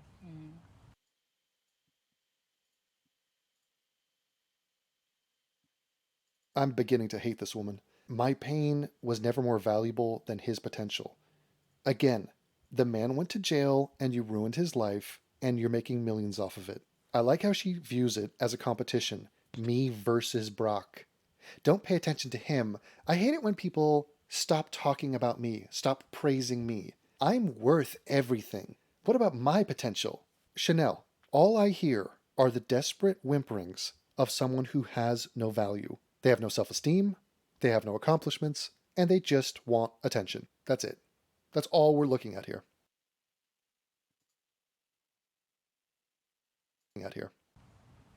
That is such a powerful statement.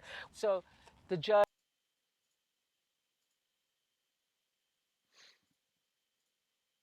That's clearly absurd. There was no crime, so there should be zero sentence. Proportional to the harm? What about the harm done to Brock in his life? The judge, you believe, extended empathy to him and sentenced him to 6 months. What do you think should have been the fair sentence? I think it should have been proportional to the harm. I also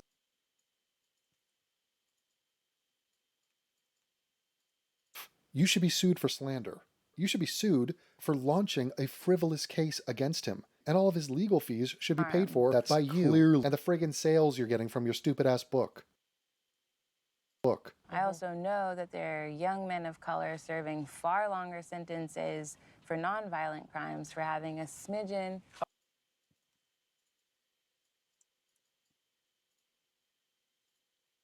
Oh, dear God. So you're sitting there on the grass talking to Oprah, and wait, what? You just talked about race? Does that not expose exactly what's going on here? People think that I'm, exaggerating this? The fact that Brock Turner is a white male is pivotal to this story. Pivotal. So she asks a question. Brock Turner, how much time do you think he should get? I mean, you're not happy with 6 months, so what do you think? And she goes, black men get what? Why are black men being inserted into this? You had a guy, you hooked up with a guy who fingered you, honored you with that finger job that you enjoyed and were moaning. Go read Brock's statement. She was way into it. And all of a sudden, we're bringing up black men and comparing black men and their sentences. Listen, you dumb hag. The laws apply to all human beings, and there's a bunch of whites in jail, so why did you just insert blackness into this conversation? Out of nowhere! Just absolutely insane.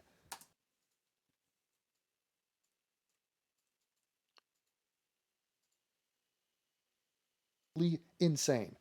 What do you think should have been the fair sentence? I violent crimes for having a smidgen Of marijuana, yes. in their Yeah, marijuana is the one thing, guys. You know, that's the only reason the bleeps are in jail is the marijuana. Oh, if we could just overturn that and legalize it, finally. So here's where Uncle Devin.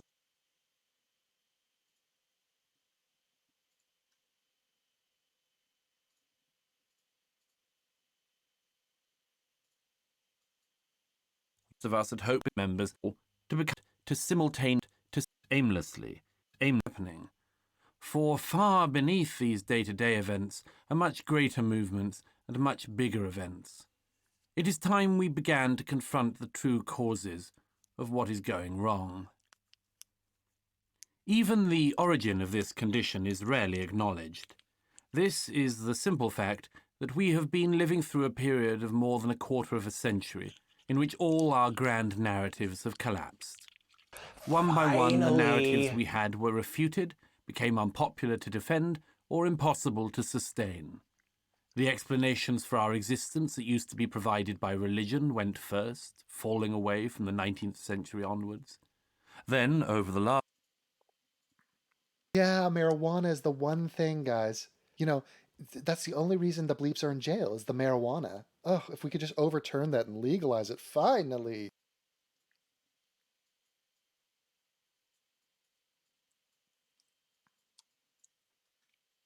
Finally. So here's where Uncle Devin will teach you another rule, another lesson, and it's the primary lesson that you need to learn. Last century,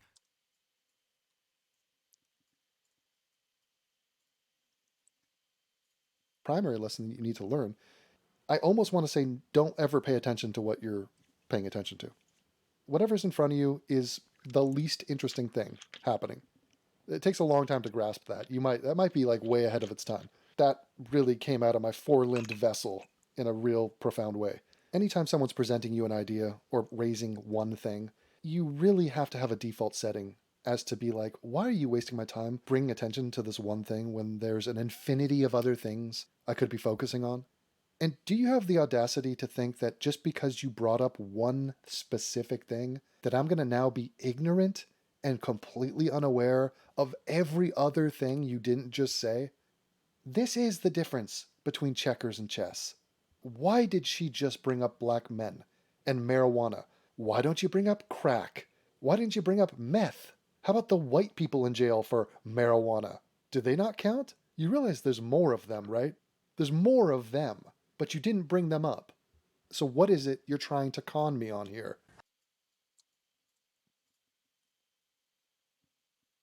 Pocket. There are people in prison for years. Yeah. People of color. Yes. Yeah. So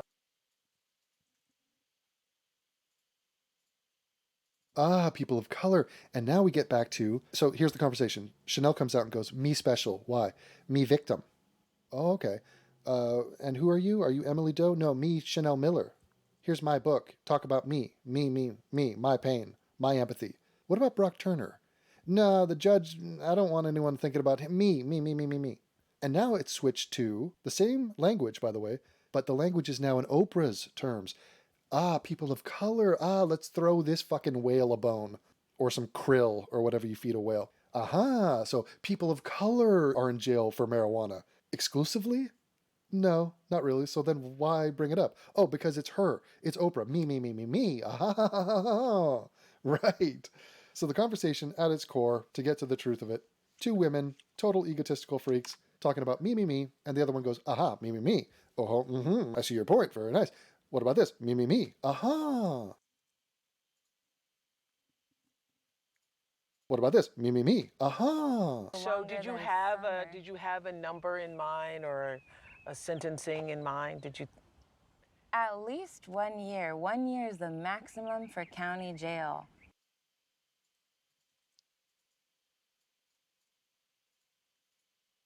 Dog years? 1 year in jail for doing nothing? The fuck? Wait, how many times did he penetrate you with his finger job? Each thrust is a month? I mean, what are we talking here? 1 year. How much am I getting for a fisting? Do you guys understand the word consensual?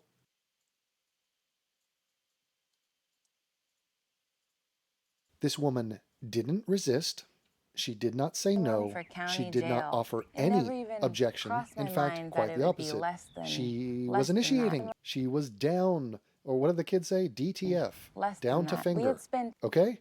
This is a social witch hunt. And instead of witches, we're looking for white men. Evil white men that we can demonize. And even if you're demonizing them based off fumes, I mean, they're basing this off just the slightest dingleberry of guilt.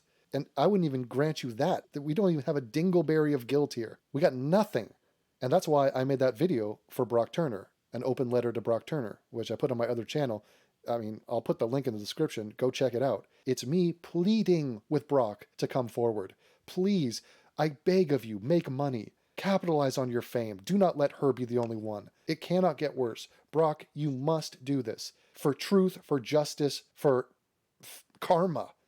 Brock, I beg, I've asked nothing of you my entire life. I ask you to become a millionaire. Rise, Brock. Rise and embrace your destiny. Rise and embrace your destiny. We had spent 18 months just getting to that point. Did you hear those birds in the background? They did more to Chanel Miller than Brock did spent 18 by chirping months over her. just getting to that point, just for it to go to 3 months. So how did you feel when you walked out of that courtroom?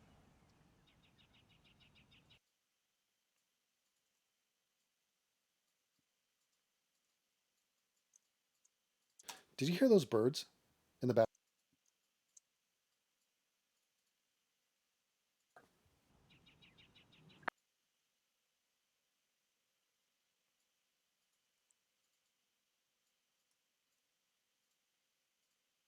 Yeah, that's 18 months out of his life. You fucking self-centered bitch. So, yeah, he did 6 months in jail, out in 3. Yeah, after a year and a half trial, and after his life has been forever stained, forever destroyed, until he listens to my advice and becomes a millionaire. So, really, talking about the sentence and being blind to the fact that this man was completely eviscerated is pig shit ignorant of you. What kind of fuck shit is this? Yeah, I don't like that face. I just... no. No. I had no plans. I felt like I had failed. And I also... You're so strong. See that underbite? I'm telling you, she has a massive underbite. That's some plans. Pennywise I felt shit like right I there. had Now, failed. she's trying to say, look how strong And I was because I didn't also, involve my like the friends first and time family. I ever testified, Chanel, I didn't let my you're not parents even accusing him of any... in the room. I didn't let a single friend in. I was very determined. I'm going to protect all of them and do it by myself. I'm going to do this alone. And finally, by the sentencing, I let in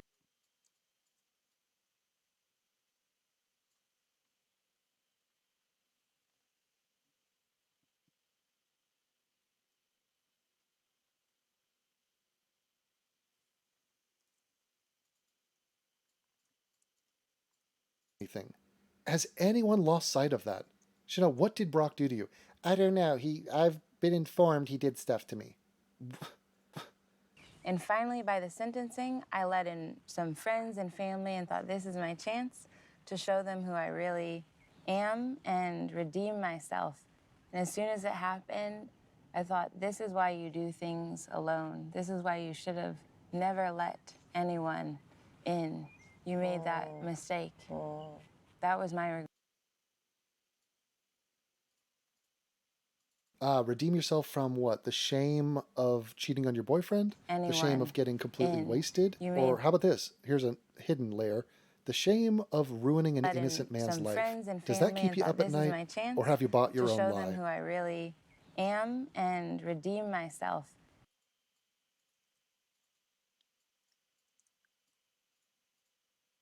Don't fire till you see the whites of her eyes.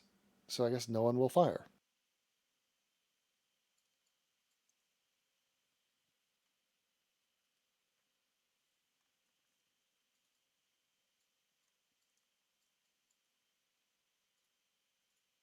Yeah, a huge point. And what do you mean you lost your power? What power? Your power to ruin a man's life? Your power to make shit... Okay, we are literally entering crazy town. Because you didn't remember, he was morally absolved. So That was alcohol my set him regret, free. walking out First of of the all, courtroom. he was found guilty, which was bullshit, and he served time. And the trial took a year and a half, and it came at great financial cost to him, and did irreparable damage to his ability to earn money and to have a normal functioning life from here on out. So he did not get off scot-free in any way, shape, or form. Next, you didn't remember anything, and you're acting... But then I wonder, am I a psychopath? Like, often I wonder that. I was talking to a girlfriend this week, like earlier, and she had mentioned to me, she's like, maybe you're a psychopath, Amy, because we were talking about a bunch of stuff, and I was like, you know, it's very possible. But considering my ability to maintain relationships and, acquire them, I don't think that's the case.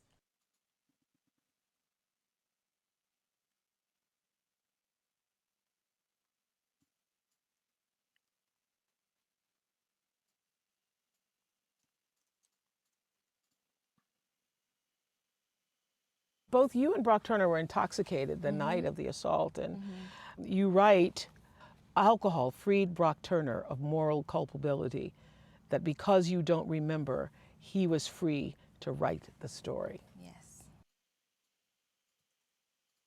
But then I want. Okay, we are literally entering crazy town. Because you didn't remember, he was morally absolved, so alcohol set him free. First of all, he was found guilty, which was bullshit, and he served time, and the trial took a year and a half, and it came at great financial cost to him, and did irreparable damage to his ability to earn money and to have a normal functioning life from here on out. So he did not get off scot-free in any way, shape, or form. Next, you didn't remember anything, and you're acting like that's just a minor part of the story, when it is actually, I mean, I can't even believe I have to review this. She doesn't accuse him. She doesn't remember anything. And yet we're all supposed to sit here and believe that there was some violation that took place. You were drunk, you were hooking up with him, and you were consenting. This is not a gray zone area.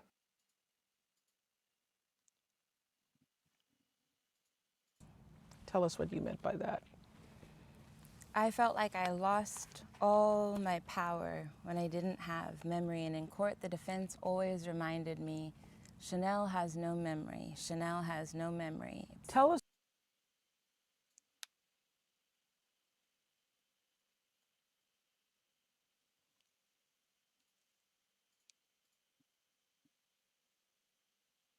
Yeah, a huge point. And what do you mean you lost your power? What power? Your power to ruin a man's life? Your power to make shit up? And just because you regret getting wasted and hooking up and cheating on your boyfriend, now you're just going to pin it on someone else? Oh, if only you had remembered. Well, Chanel, if you had remembered, what you would have remembered was that you took part in a consensual sexual act and that there's nothing to see here. So you never had any power to start with because nothing happened. Your 15 seconds of fame is based off a complete fabrication. Tell us what you do remember. I remember going to this party with my sister. I was dancing on the chair. We were being really silly. This was your younger sister. This is my younger sister. She was still in college. Oh, there you go. That almost has the whiff of skepticism, but it doesn't. I mean, she's smiling like, just talk to me about the good parts. Tell us what you She's do not going to remember. press her on this watch. I remember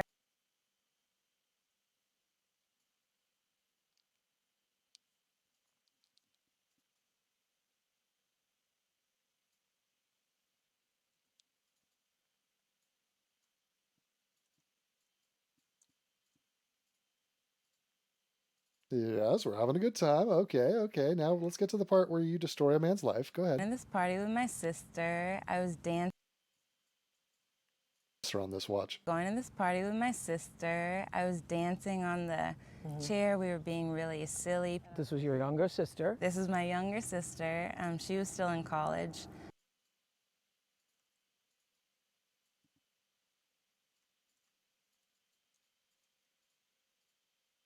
And then what happened? Tell us the part where Brock Turner assaulted you. What was that like? Tell us.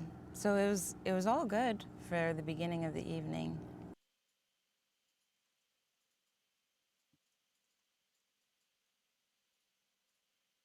Circle of light on the patio. Was this an alien abduction? And you had been drinking. Yes. And toward the end of the evening, you don't actually, your memory ends where?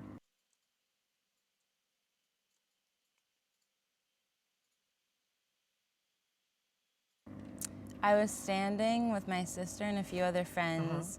There's some guys there, and we were in this circle of light on the patio, but there were people all around.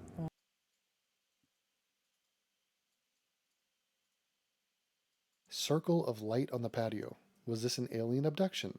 Were you being sucked in by a tractor beam? Oh, Chanel, you don't remember dancing with Brock Turner? You don't remember kissing Brock Turner? Because we have eyewitnesses at the party that saw you do that. Also, one of those is actually Brock Turner. So you hooked up with him. You kissed him. You were having a great time with him. All fun, all good. What the fuck? Oh, and if you at home, I know the guys out there. I know you at home. You have a wife, you got a girlfriend. You're like, dude, Devin's right about this, but fuck, I'm never going to bring it up like around the dinner table. I'm not going to talk to my wife about it because she's going to shit on me. So, okay, you think it's fine, let Brock get thrown under the bus. Well, guess what? When it comes for you, and if I find out about it, I will stick up for you. But if this is the precedent, that a woman can have zero memory of a night, and in her blackout zone, so this zone from I was hanging out with some friends, next thing I knew I was at a hospital. And what'd they find? Nothing. Well, no, they found there was like dirt on me. There was a pine needle. And so in that blackout zone, she's going to just declare that she was violated. This is the worst case I've ever heard of in my life. Absolute baseless accusation, and a man burned for it. And you don't have the balls to speak out on this honestly? Tell your bitch wife that she's fucking wrong. And tell her to put down the cat videos and stop gramming. She's Instagramming. God damn it, with her stories and her beauty and her makeup and all that bullshit. Do you realize I watched a trending video? Shane Dawson puts out a video. He has like 100 million views on it. Some insane number. And I'm looking at it, I'm scanning through it, and it's just like this gay supernova of just non-tent. It's not content, it's non-tent. And people are watching it, and I'm like, he's got his own palette out. He's got makeup palette, guys. Look, it's pink. He has a pink thing. It's a swab. It's a square, and you could put it on your face. And it's metallic and has sparkles. It's fucking crazy. This is a complete waste of time, and yet this is what your wife is watching. She's watching that, and then she glances over at this, and she goes, Brock Turner was such an asshole. I love Chanel Miller. Fucking rapists, am I right? Anyway, let me get back to Shane. I don't know what the fuck people are doing with their lives. I honestly don't. So I want to know, how do you see... So I want to know...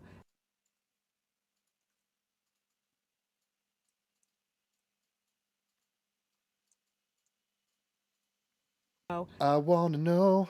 How do you see alcohol as a factor that night?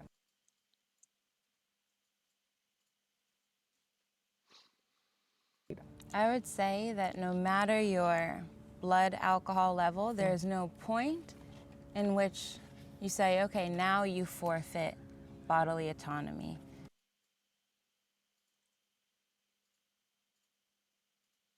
It's the thing that I used to get blitzed. I got bombed out of my gourd, and I don't remember a goddamn thing, but I was fucked up and I was partying. As a factor that night. I think the blacks refer to it as I was toe up. Yeah. I was a sloppy, fucking, scandalous mess. Hot mess. I was drunk as a skunk, and I don't remember much, but fuck it. And that's a shame, because it sort of took away my power to remember the crime that never happened. It's the thing that I used to get... I would say that... It's the thing that I used to get...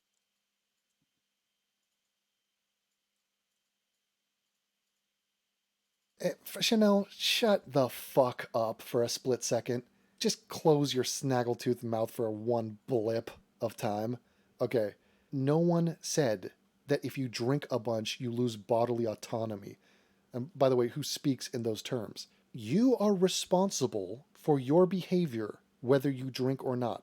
You can say no at any point to any sexual advance. You have that right. That is your God-given right. What Brock did with you was consensual. Everything in your demeanor, in your body language, in your actual language, indicated to him that you were totally okay with what he was doing. Also to be noted here, Brock was drunk too. So we're talking about two drunk people. Why is this argument seen as valid? So she drinks, and all of a sudden, I mean, again, notice that she never is talking about she said no, she pushed back, she resisted, she was like, no, I'm not cool with this. Not a single indication of that ever. She wouldn't even dare to say that because she knows it's a fucking lie. She knows she was down. So when it comes to drunk driving, why can't I say the same thing? Imagine that. I go out and drink. I get blackout drunk. I get in my car, and then I don't remember anything. And I wake up, and I'm at a hospital. And someone says, Devin, you just killed like 2 people. You ran them over. And I go, oh, I don't remember that. But understand this. No level of alcohol or alcoholic content in my blood justifies me losing my bodily autonomy. And they go, what? No one gives a fuck about what you just said, Devin. You killed people. You're responsible for your actions during your blackout drunken phase. Yes, but... What? Am I? Yes, you are. But I don't remember anything. Okay, well, I'm here to inform you what happened when you were drunk. Inform you what happened when you were drunk. Now you've had this much to drink, anyone gets to do whatever they want to you. That limit does not exist. If you drink too much, you deserve to have a bad hangover. That's on you. Right. And I'm happy to accept that, but at no point is it okay for someone to stick their body parts into you because you've had too much to drink. It's not because you had too much to drink, it's because you wanted him to.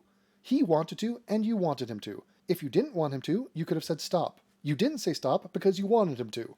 And what do you mean stick his body? I mean, why do we have to be crass about it? He made sweet love to your vagina with his hand. I mean, hey, you're kind of cute. Can I stick a body part into you? You're drunk enough, right? I mean, what are you doing? Stop mischaracterizing what Brock did to you. We should all be so lucky to have Brock probe. What you did to Brock will never be okay, and I demand social justice. For once, I will be a warrior for a noble cause of actual social justice for Brock Turner.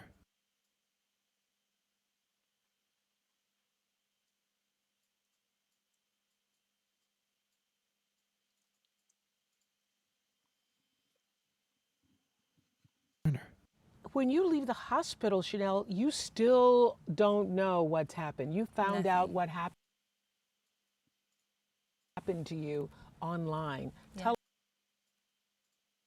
Tell us about that moment that you describe in Know My Name.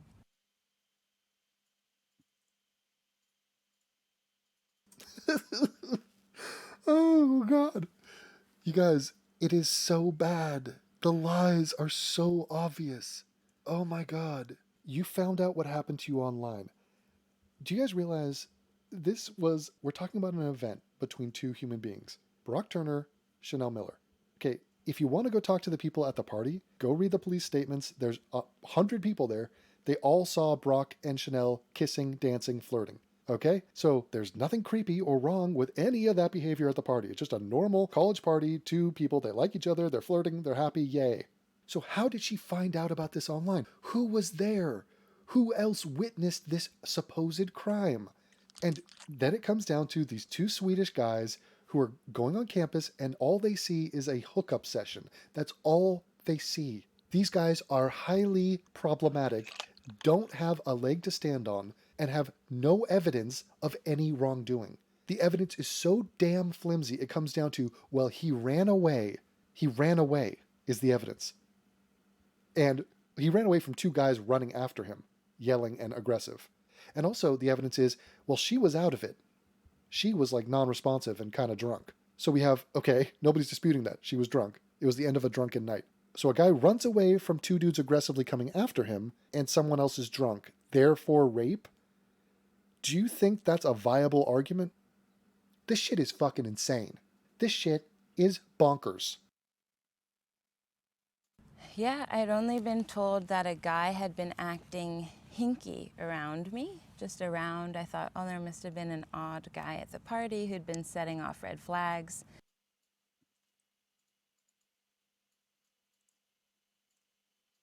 Hinky? A guy had been acting hinky. Is that even a word? I'm glad you were informed of your victimhood. And I'm glad you went on to capitalize on it. I knew that he had been chased and tackled. I had no idea there was any direct relation to me or that he had made any contact with my body. I didn't know exactly how I had been found.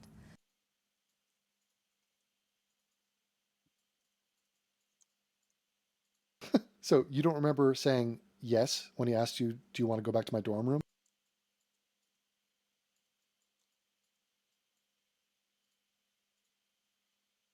One nipple was out? So I went on, I tried to carry on with my life, go about my day. And I was at work and I opened up the news and read about the way I was found, how one nipple is out and I'm half naked, and I understood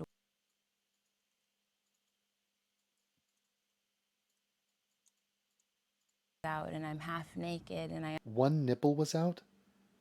Yeah, you were a sloppy drunk. Chanel? understood why my hair that morning Chanel? and I understood why my hair that morning had been full of Pine needles. debris that I had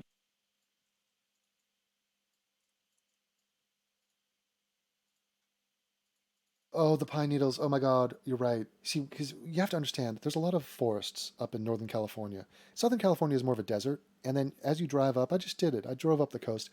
You see more trees. And what happens is during the fall season, it's actually a verb, fall. The leaves fall from the tree and they go on the ground. And if you go on the ground, let's say you tumble to the ground and you laugh and now you're hooking up with a boy, some of the needles might get in your hair. So, I mean, guys, what a nightmarish experience this poor woman went through. Needles in her hair? I can't even empathize. Needles, it's like water off a duck's back with my head. had to rake out slowly, and I immediately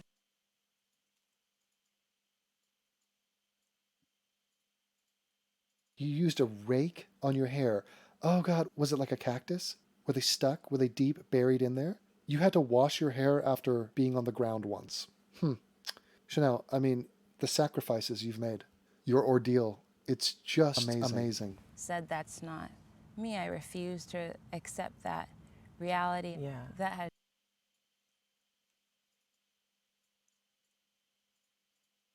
What are you talking about? That clearly is you. You're on record for having been blackout drunk many, many times.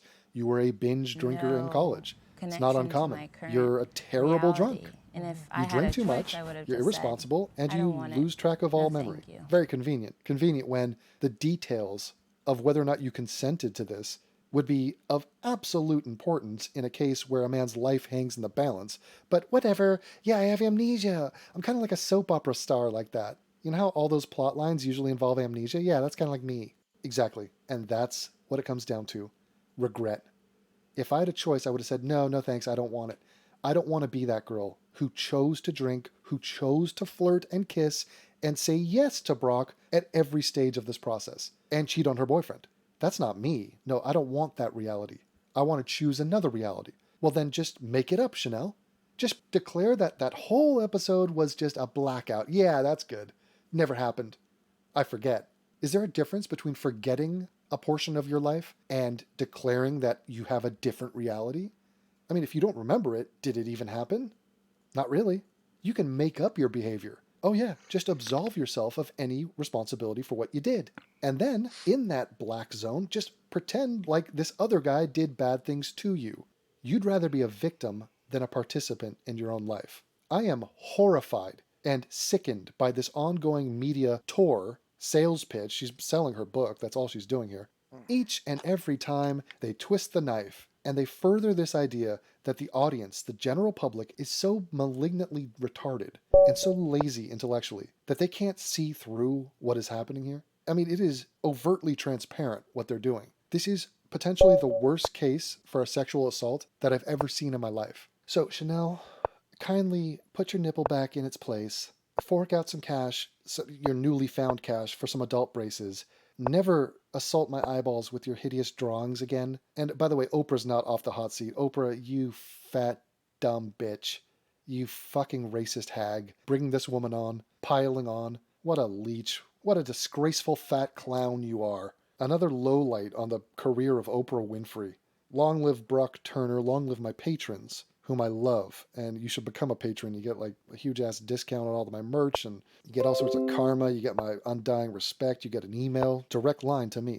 Hit me up. I respond to all of them. So yeah, long live the Pine Needles, long live the dumpster, long live the Stanford swimming team, and long live Brock Turner's inevitable name change and renaissance. The blonde-haired phoenix shall rise from the ashes, and he's coming to finger you.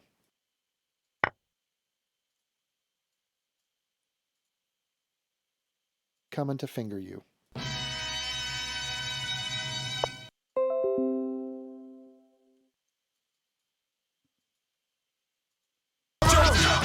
Jump, get down!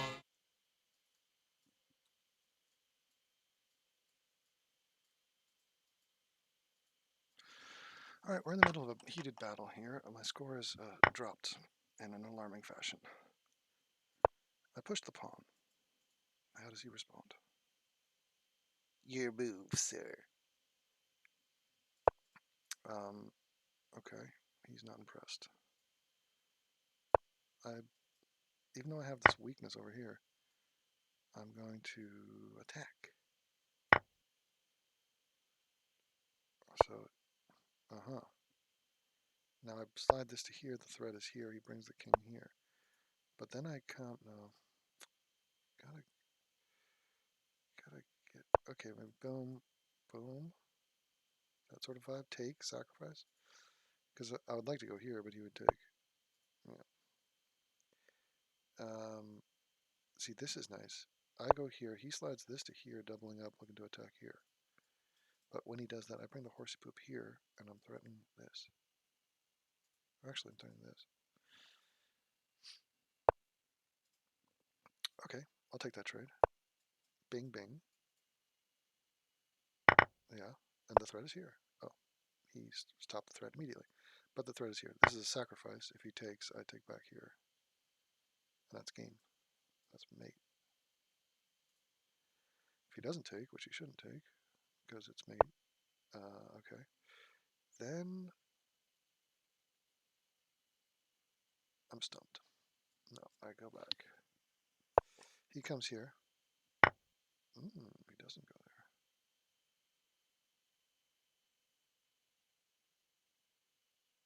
there. I think I take with the pawn. I like this. I'm going to push here. What does he do? Bring that? Oh. Yeah, that's a little too late here. He did a double move. Wow. Okay. I'll take. He takes back.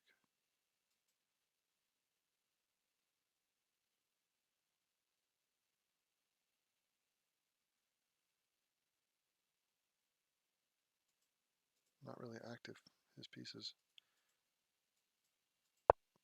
He's looking for something.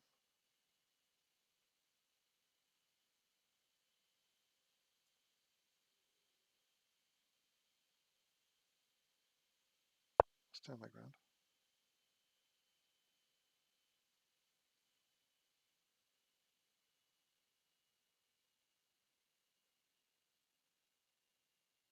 I think if I go here, I think he's forced to take here.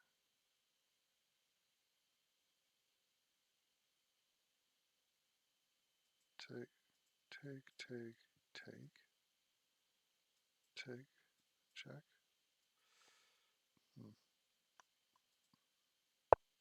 Okay, because then I go boom, boom.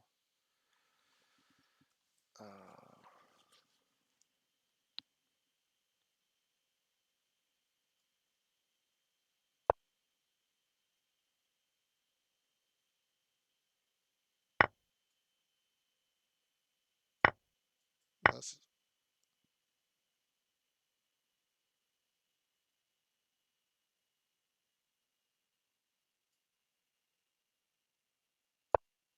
take.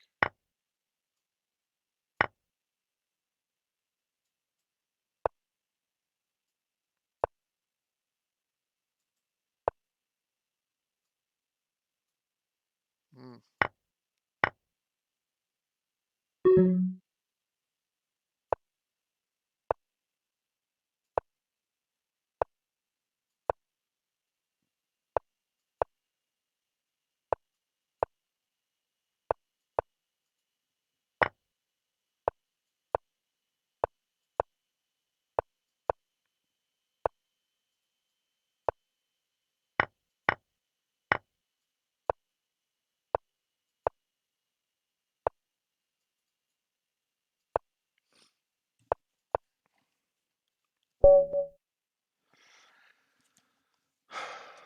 Solid.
I'm the cream of the crop. I rise to the top. I never eat up, cause I is the top of better yet a Terminator. Like Arnold Schwarzenegger. Trying to play me out like as if my name was Sega. But I ain't going out like no punk bitch. Get used to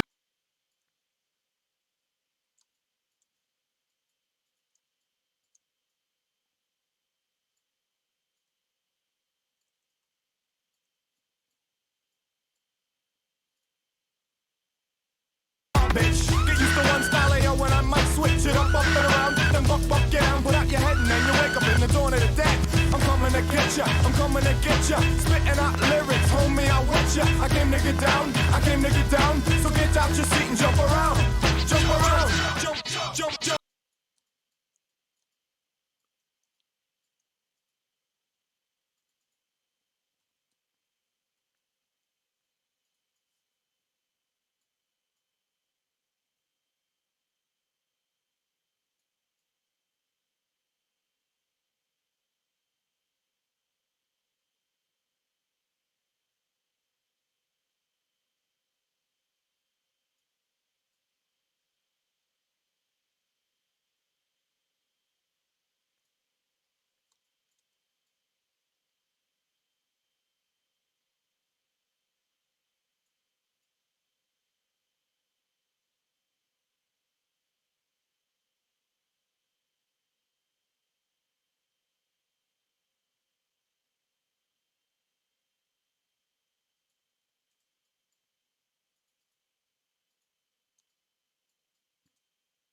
Jump, get down.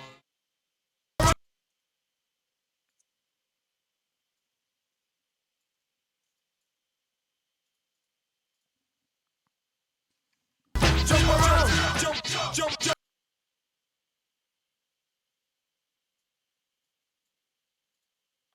around, jump, get down.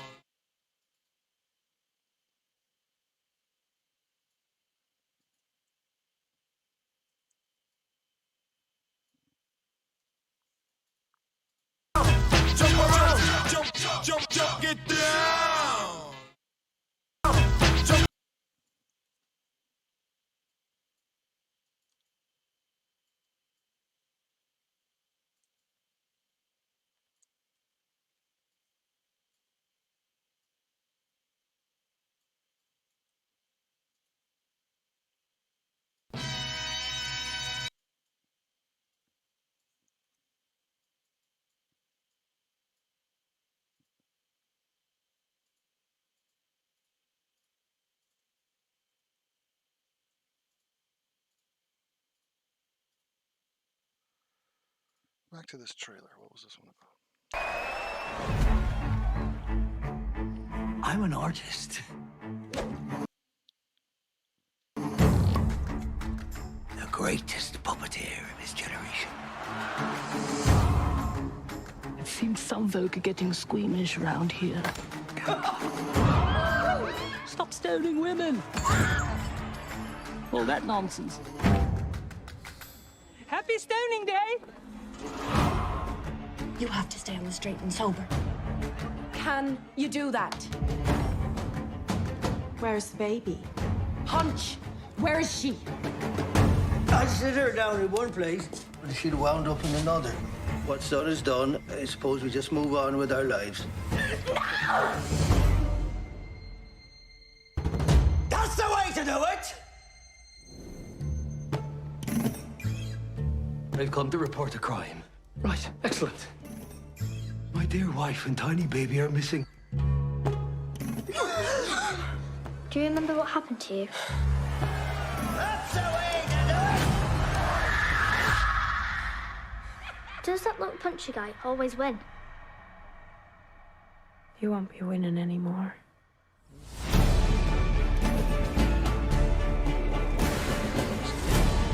The greatest show is what the critics say.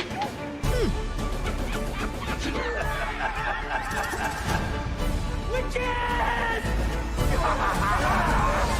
That's the way, that's the way, that's the way to do it!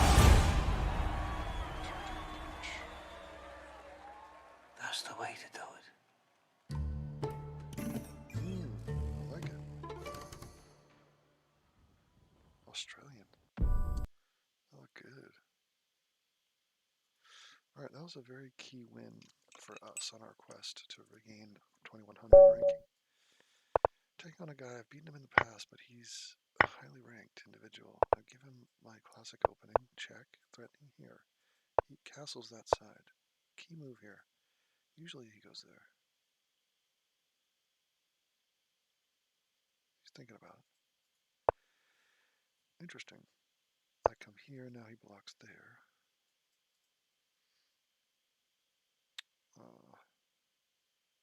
It's one of those two. He chooses. Okay. Interesting. That usually happens. Oh, I'm fucked. I'm actually already fucked. After that move, I'm fucked. Yep. I can't take back because of this. Wow. I wonder how many times I've made that mistake. That exact mistake. So he comes here. That's so gross. Gross loss. Okay, then he takes a trade. I take back with the castle. Keep that hope alive.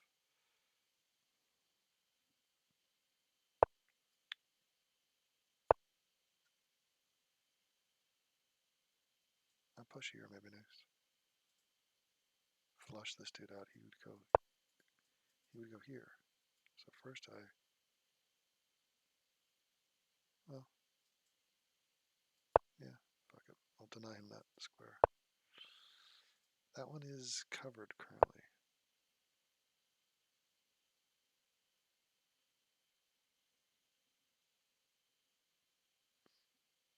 This guy's next. So he goes back here? No, I can't because that's a fork. He has to go back here. And then I have momentum to push here. This guy will be forced, he's trapped. So where does he go? Over here. He's got this square. Then he's trapped. If he comes here, I push here, threatened. Oh, and he goes back here. Nice. Unless he makes a mistake and gets greedy and goes here. No, he's got to go back here. Now I'm up on a minute up on time. But he still has plenty of time to... Okay. Then I go here, pushing him back.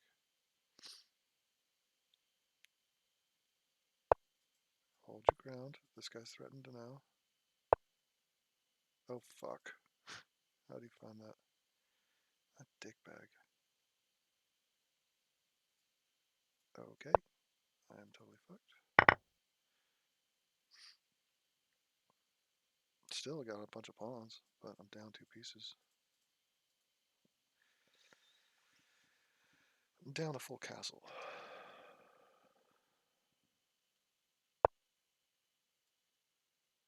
Alright. He bails. I'm in the zone. I'm still under a pin here.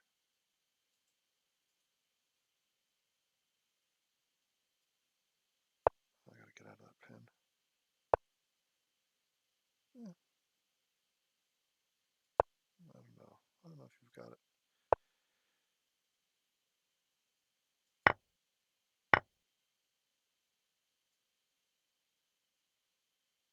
Slide up here. If I can get in there. No. These 2 guys are very powerful. I need to rethink everything.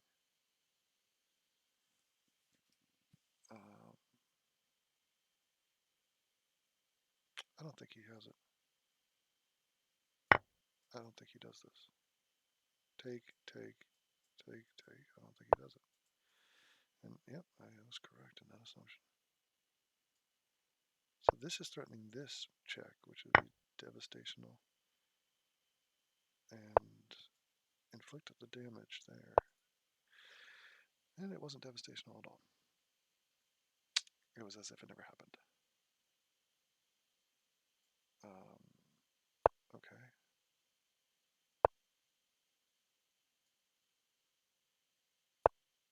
Here he comes.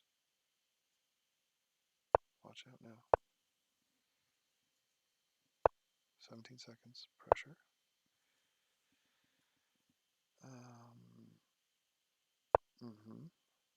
Calm. Under fire, I find.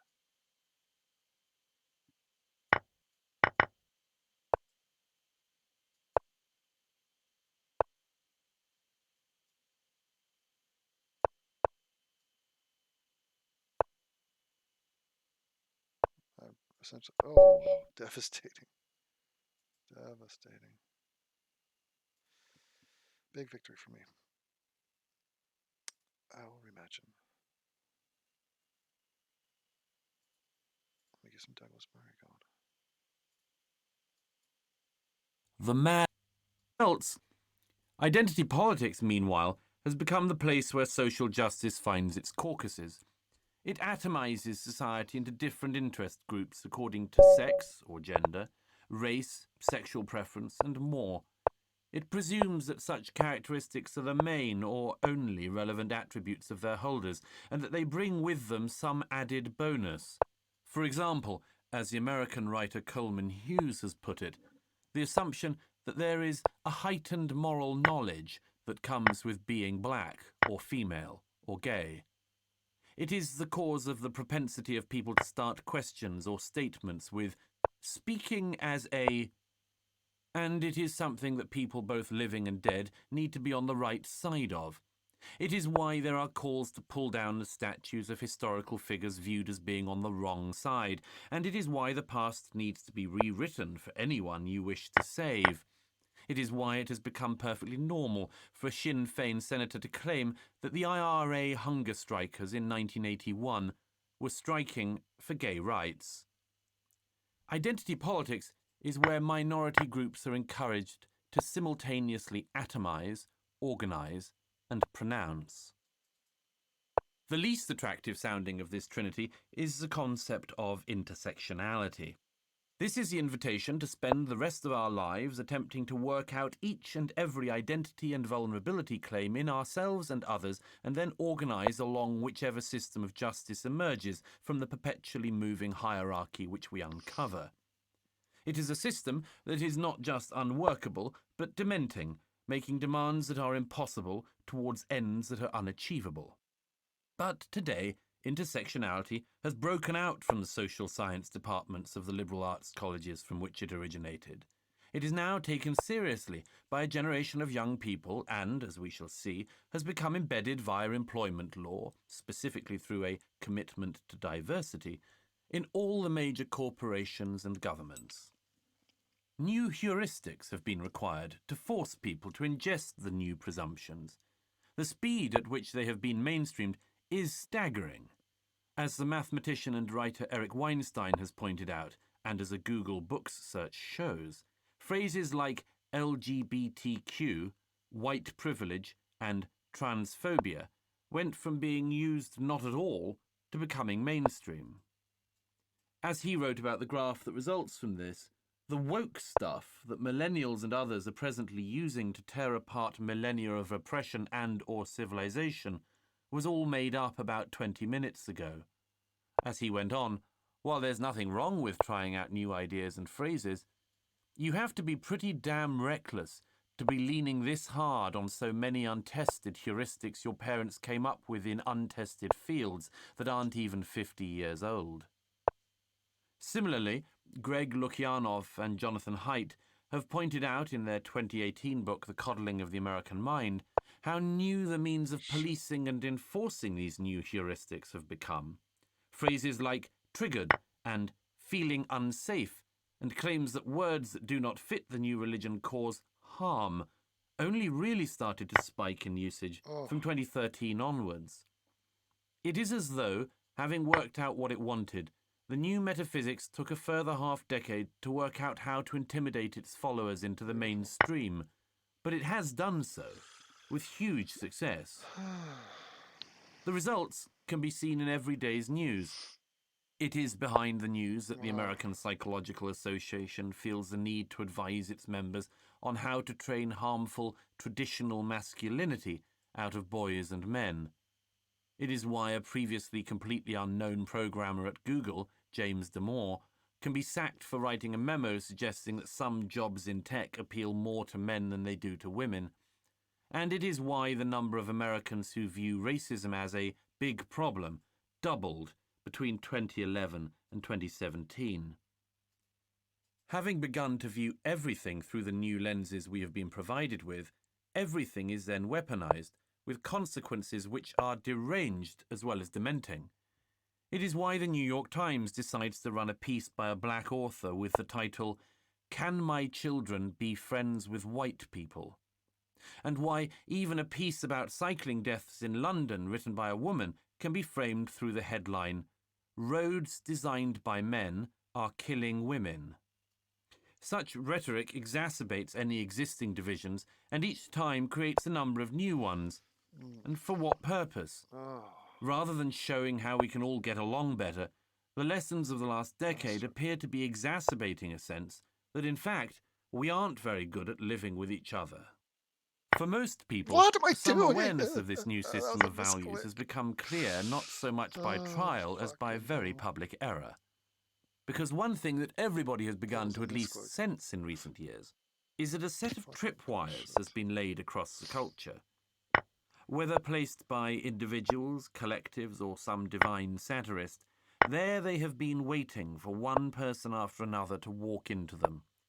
Sometimes a person's foot has unwittingly nicked the tripwire and they've been immediately blown up. On other occasions, people have watched some brave madman walking straight into the no man's land, fully aware of what they were doing. After each resulting detonation, there's some disputation, including the occasional coup of admiration, and then the world moves on, accepting that another victim has been notched up to the odd, apparently improvisatory value system of our time. It took a little while for the delineation of these tripwires to become clear, but they are clear now. Among the first was anything to do with homosexuality. In the latter half of the 20th century, there was a fight for gay equality which was tremendously successful, reversing terrible historic injustice. Then, the war having been won, it became clear that it wasn't stopping. Indeed, it was morphing. GLB, gay, lesbian, bi, became LGB so as not to diminish the visibility of lesbians. Then a T got added, of which much more anon. Then a Q, and then some stars and asterisks. And as the gay alphabet grew, so something changed within the movement. It began to behave, in victory, as its opponents once did. When the boot was on the other foot, something ugly happened. A decade ago, almost nobody was supportive of gay marriage. Even gay rights groups like Stonewall weren't in favour of it. A few years down the road, and it has been made into a foundational value of modern liberalism. To fail the gay marriage issue, only years after almost everybody failed it, including gay rights groups, was to put yourself beyond the pale. People may agree with that rights claim or disagree, but to shift mores so fast needs to be done with extraordinary sensitivity and some deep thought. Yet we seem content to steam past, engaging in neither. Instead, other issues followed a similar pattern. Women's rights had, like gay rights, been steadily accumulated throughout the 20th century. They too appeared to be arriving at some sort of settlement. Then, just as the train appeared to be reaching its desired destination, it suddenly picked up steam and went crashing off down the tracks and into the distance. What had been barely disputed until yesterday became a cause to destroy someone's life today. Whole careers were scattered and strewn as the train careered along its path. Careers like that of the 72-year-old Nobel Prize-winning Professor Tim Hunt were destroyed after one lame joke at a conference in South Korea about men and women falling in love in a lab. Phrases such as toxic masculinity entered into common use. What was the virtue of making relations between the sexes so fraught that the male half of the species could be treated as though it was cancerous? Or the development of the idea that men had no right to talk about the female sex? Why, when women had broken through more glass ceilings than at any time in history, did talk of the patriarchy and mansplaining seep out of the feminist fringes and into the heart of places like the Australian Senate? In a similar fashion, the civil rights movement in America, which had started in order to right the most appalling of all historic wrongs, looked like it was moving towards some hoped-for resolution. But, yet again, near the point of victory, everything seemed to sour. Just as things appeared better than ever before, the rhetoric began to suggest that things had never been worse. Suddenly, after most of us had hoped that it had become a non-issue, everything seemed to have become about race. As with all the other tripwire issues, only a fool or a madman would think of even speculating, let alone disputing, this turnaround of events. Then, finally, we all stumbled, baffled, into the most uncharted territory of all. This was the claim that there lived among us a considerable number of people who were in the wrong bodies, and that, as a consequence, what certainties remained in our societies, including certainties rooted in science and language, needed to be utterly reframed. In some ways, the debate around the trans question is the most suggestive of all. Although the newest of the rights questions also affects by far the fewest number of people, it is nevertheless fought over with an almost unequalled ferocity and rage. Women who have got on the wrong side of the issue have been hounded by people who used to be men. Parents who voice what was common belief until yesterday have their fitness to be parents questioned. In the UK and elsewhere, the police make calls on people who will not concede that men can be women, and vice versa. Among the things these issues all have in common is that they have started as legitimate human rights campaigns. This is why they have come so far. But at some point all went through the crash barrier. Not content with being equal, they have started to settle on unsustainable positions, such as better. Some might counter that the aim is simply to spend a certain amount of time on better in order to level the historical playing field. In the wake of the #MeToo movement, it became common to hear such sentiments. As one CNN presenter said, "There might be an overcorrection, but that's okay. We're due for a correction." To date, nobody has suggested when overcorrection might have been achieved or who might be trusted to announce it. What everyone does know are the things that people will be called if their foot even nicks against these freshly laid tripwires. Bigot, homophobe, sexist, misogynist, racist, and transphobe are, just for starters.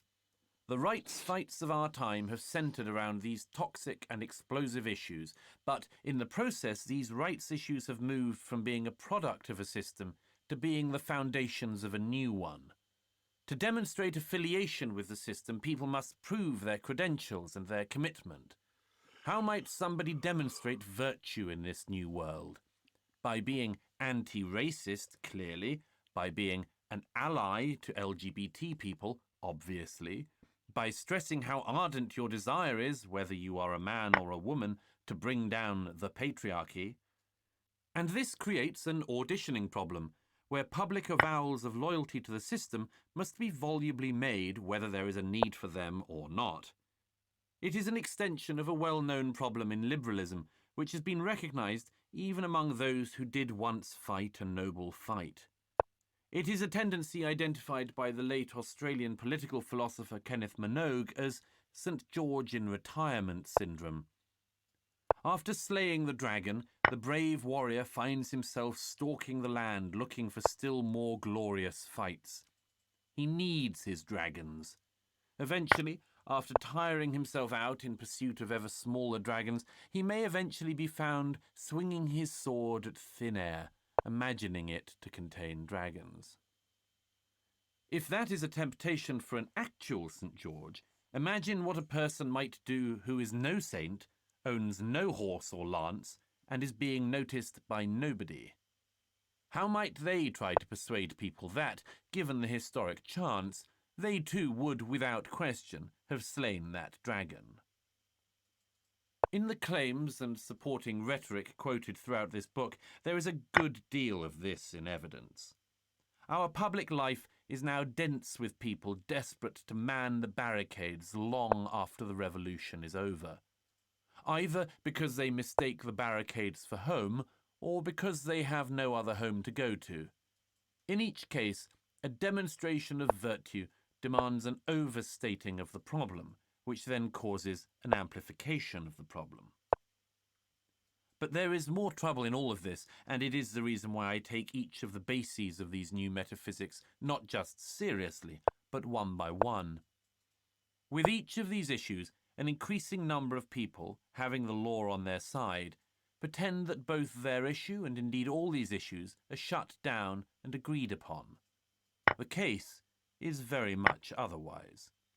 The nature of what is meant to be agreed upon cannot, in fact, be agreed upon. Each of these issues is infinitely more complex and unstable than our societies are currently willing to admit, which is why, put together as the foundation blocks of a new morality and metaphysics, they form the basis for a general madness. Indeed, a more unstable basis for social harmony could hardly be imagined. For while racial equality, minority rights, and women's rights are among the best products of liberalism, they make the most destabilizing foundations. Attempting to make them the foundation is like turning a bar stool upside down and then trying to balance on top of it. The products of the system cannot reproduce the stability of the system that produced them, if for no other reason than that each of these issues is a deeply unstable component in itself. We present each as agreed upon and settled, yet while the endless contradictions, fabrications, and fantasies within each are visible to all, identifying them is not just discouraged, but literally policed. And so we are asked to agree to things which we cannot believe. It is the central cause of the ugliness of both online and real-life discussion, for we are being asked to perform a set of leaps and jumps which we cannot and are perhaps ill-advised to make. We are asked to believe things that are unbelievable, and being told not to object to things, such as giving children drugs to stop them going through puberty, which most people feel a strong objection to. The pain that comes from being expected to remain silent on some important matters and perform impossible leaps on others is tremendous, not least because the problems, including the internal contradictions, are so evident. As anyone who has lived under totalitarianism can attest, There is something demeaning and eventually soul-destroying about being expected to go along with claims you do not believe to be true and cannot hold to be true. If the belief is that all people should be regarded as having equal value and be accorded equal dignity, then that may be all well and good. If you are asked to believe that there are no differences between homosexuality and heterosexuality, men and women, racism and anti-racism, then this will in time drive you to distraction. That distraction, or crowd madness, is something we are in the middle of, something we need to try to find our way out from. If we fail, then the direction of travel is already clear. We face not just a future of ever greater atomization, rage and violence, but a future in which the possibility of a backlash against all rights advances, including the good ones, grows more likely. A future in which racism is responded to with racism. Denigration based on gender is responded to with denigration based on gender. At some stage of humiliation, there is simply no reason for majority groups not to play games back that have worked so well on themselves. This book suggests a number of ways out of this, but the best way to start is not just to understand the basis of what is going on at the moment, but to be free to discuss it. While writing this book, I discovered that the British Army has a mine-clearing device now named the Python, but in an earlier design it was known as the Giant Viper. When this trailer-mounted system is fired at a minefield, it unleashes a rocket, behind which unfurls a hose-like trail hundreds of meters long and all packed with explosives. Once the whole thing is lying across the minefield, and like everything else you can see videos of this online, it causes what is called sympathetic detonation. That is, the whole thing explodes, setting off the mines within a significant radius of the rocket and its tail. Although it cannot clear the entire minefield, it can clear a path across the minefield, allowing other people, trucks, and even tanks to travel safely across what was previously impassable terrain. In my own modest way, I think of this book as my Viper system. I do not aim to clear the whole minefield, and could not, even if I wished to. But I hope that this book will help clear some terrain, across which, afterwards, other people may more safely pass.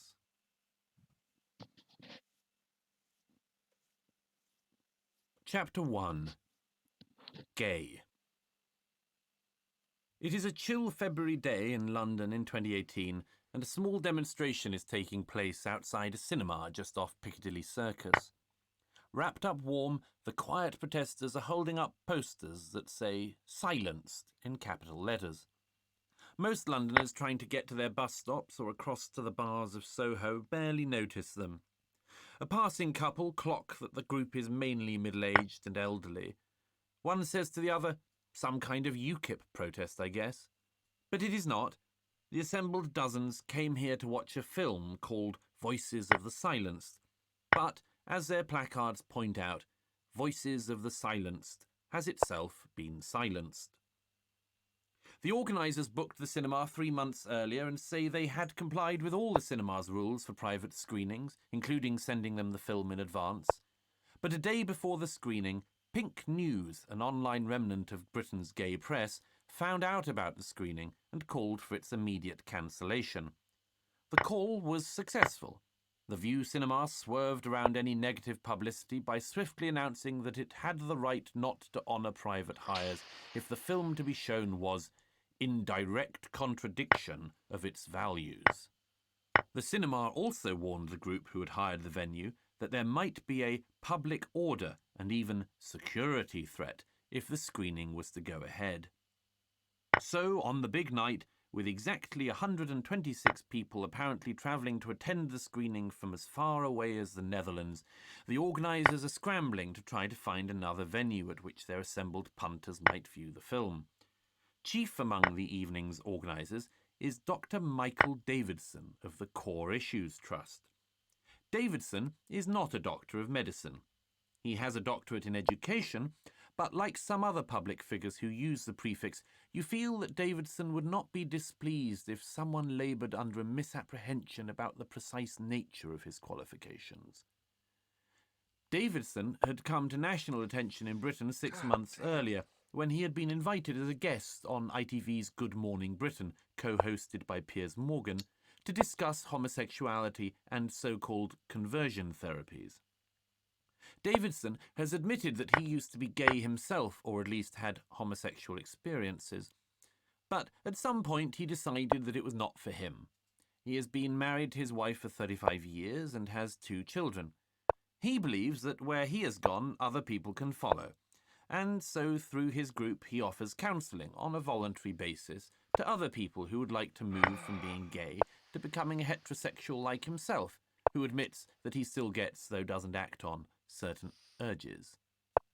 When challenged about all this on national television, Davidson calmly and politely makes it clear that he thinks homosexuality is an aberration and specifically that it is a learned behaviour. Asked whether it can be unlearned, he claims that it, in some cases, is reversible for people who want to make that the trajectory of their lives. Dr. Davidson managed to get this out before his main interviewer denounced him to the others present in the studio. "Do you know what we call these people, Dr. Michael?" Piers Morgan asked. "We call them horrible little bigots in the modern world, just bigoted people who actually talk complete claptrap and are, in my view, a malevolent and dangerous part of our society. What's the matter with you? How can you think that nobody's born gay and they all get corrupted and they can all be cured? Who are you to say such garbage?" A relatively unflustered Davidson asked Morgan for evidence that people are born gay, pointing out that neither the American Psychological Association nor the Royal College of Psychiatrists believe that homosexuality is innate and unchangeable, at which point his interviewer ordered him to stop talking for a moment and stop banging on about wacky-backy scientists in America. Morgan then continued to shout at his guest, "Shut up, you old bigot," before he brought the whole interview to a close with the words, "I've had enough of him. Dr. Michael, shut up." And so it finished. ITV had sent a car to a guest's home in the early morning to bring him to a national television studio, only for him to be told during his interview to shut up. 6 months after that event, and Davidson remains clearly unmoved by that high-profile brouhaha. Talking on his mobile phone outside the cancelled venue in Piccadilly, he is relieved to be able to tell his audience that he's finally found a venue that would allow him to screen his film. So the assembled men and women head to Westminster's Emmanuel Centre, just round the corner from the Houses of Parliament. The doors to that venue are tightly shut, but at one side door, if you mention your name and your name is checked off the list, then the entire evening opens up. Indeed, once inside, it becomes a rather jolly affair. We're all given a glass of Prosecco and a bag of popcorn to take into the screening. One elderly woman comes over and thanks me for coming. "Obviously, I know your own background," she adds, and I realise she's not talking about where I was brought up. "As you talk about it often," she adds, gnomically. But she explains that this only means she's even more pleased to see me here. It is true that I may be the only out person at this Gay Cure film screening, but I suspect that I am not the only gay in the room. The film, Voices of the Silenced itself, is less coherent than might have been hoped. The main point, as explained by Davidson himself in the film's opening, is that ancient ideologies and modern ideologies are coming together. It is never quite clear how, and the whole thing feels like 2 different films awkwardly melded together at a late stage in the editing process. The first film is about the ancient world with very scary apocalyptic images. The second film consists of some very specific testimony from doctors and patients talking about being gay and then not being gay anymore. As well as Dr. Davidson, there is a Dr. Stephen Baskerville and an expert from Texas named, I cannot stifle an audible laugh, David Pickup. So each time there is something in the film on the loss of the temple in AD 70 and the Arch of Titus, then it cuts to the gays again, or the ex-gays. We're told that the new state orthodoxy celebrates homosexuality. Then, along with a range of experts, mainly from the United States, we get the testimonies. What any of these have to do with the Arch of Titus is never fully made clear, Perhaps homosexuality is causing the collapse of this civilization. If so, the accusation is never quite made. There is an ex-lesbian, now married with 5 children, who says that her vulnerability resurfaced 10 years ago, but that she got help from a ministry. Several witnesses talk of suicidal thoughts, alcohol abuse, and self-centeredness. One, called John, mentions that his mother was a Jewess, which is a word you don't often hear these days. There is a lot of testimony from a handsome 29-year-old German called Marcel. He describes his own tribulations. He says that as a child his mother beat him naked in front of his sister, and this, it is suggested, may be one of the reasons why he has in the past found himself attracted to men. Some of the interviewees were from families where their parents divorced, others were not.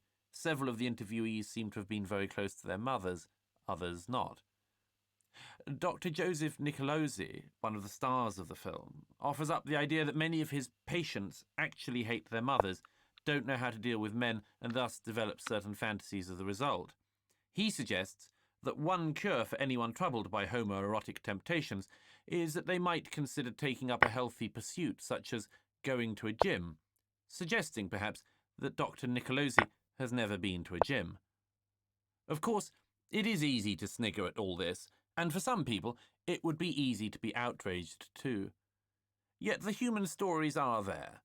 John and Lindsay say that they have both suffered from SSA, same-sex attraction, but have been able to tackle it together and are now working together as a very successful heterosexual couple with 5 children. It's not just us, Lindsay reassures the viewer. We know several people who have also had SSA, who are happily married. It is hard work, she continues, with John sitting slightly awkwardly beside her. It's not for the faint-hearted, and I think you just have to push through, particularly in the present era, all the media and all the cultural pressures to do something else. Sadder than this couple are the several interviewees who were gay once but now appear here with their faces blacked out. Perhaps it is too charitable to reflect that it wasn't so long ago that this need for blackened out faces and back-of-head shots would have applied the other way round. Towards the film's end, an Irish pastor sums up a part of the film's point.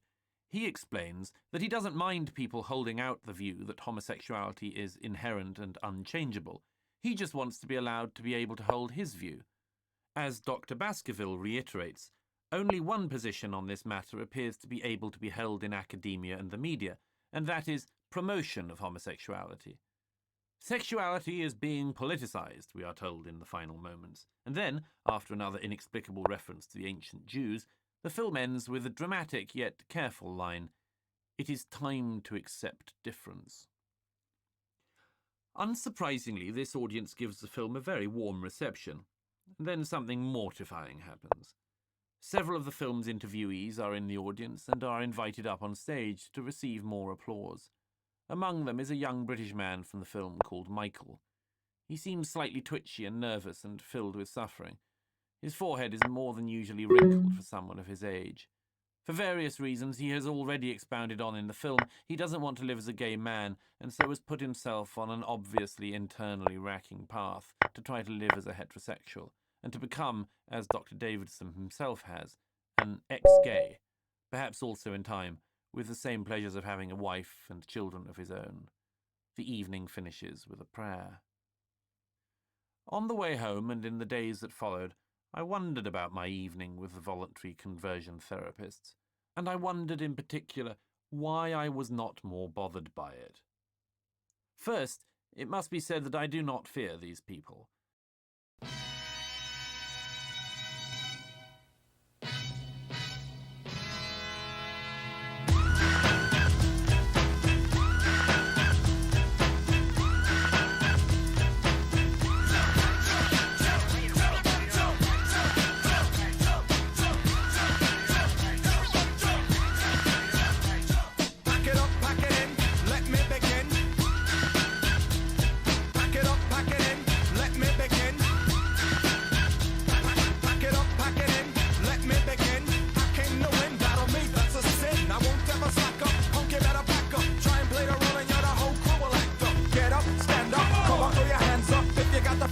Jump up, press the ceiling, months, let's up on Someone's talking junk, yo, I'll bust them in the eye. And then I'll take the punks out, feeling funky. Amps in a trunk, and I got more rhymes than this cops at a junkie donut shop. Sure enough, I got props from the kids on the hill with my mom and my pops. I came to get down, I came to get down. So get out your seat and jump around, jump around.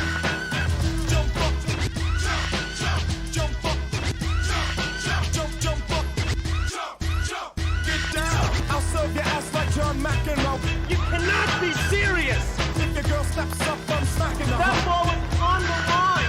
You can't be serious, man. You cannot be serious! I'll serve your ass like John McEnroe. If your girl steps up, I'm smacking her. Word to your moms, I came to drop bombs. I got more rounds than the bottles kept strong. And just like the body was served, I've returned. Anyone stepping on me, you'll get burned. You I got lyrics, but you ain't got none. If you come to battle, bring a shotgun. Anyone stepping on me, you'll get burned. I got lyrics.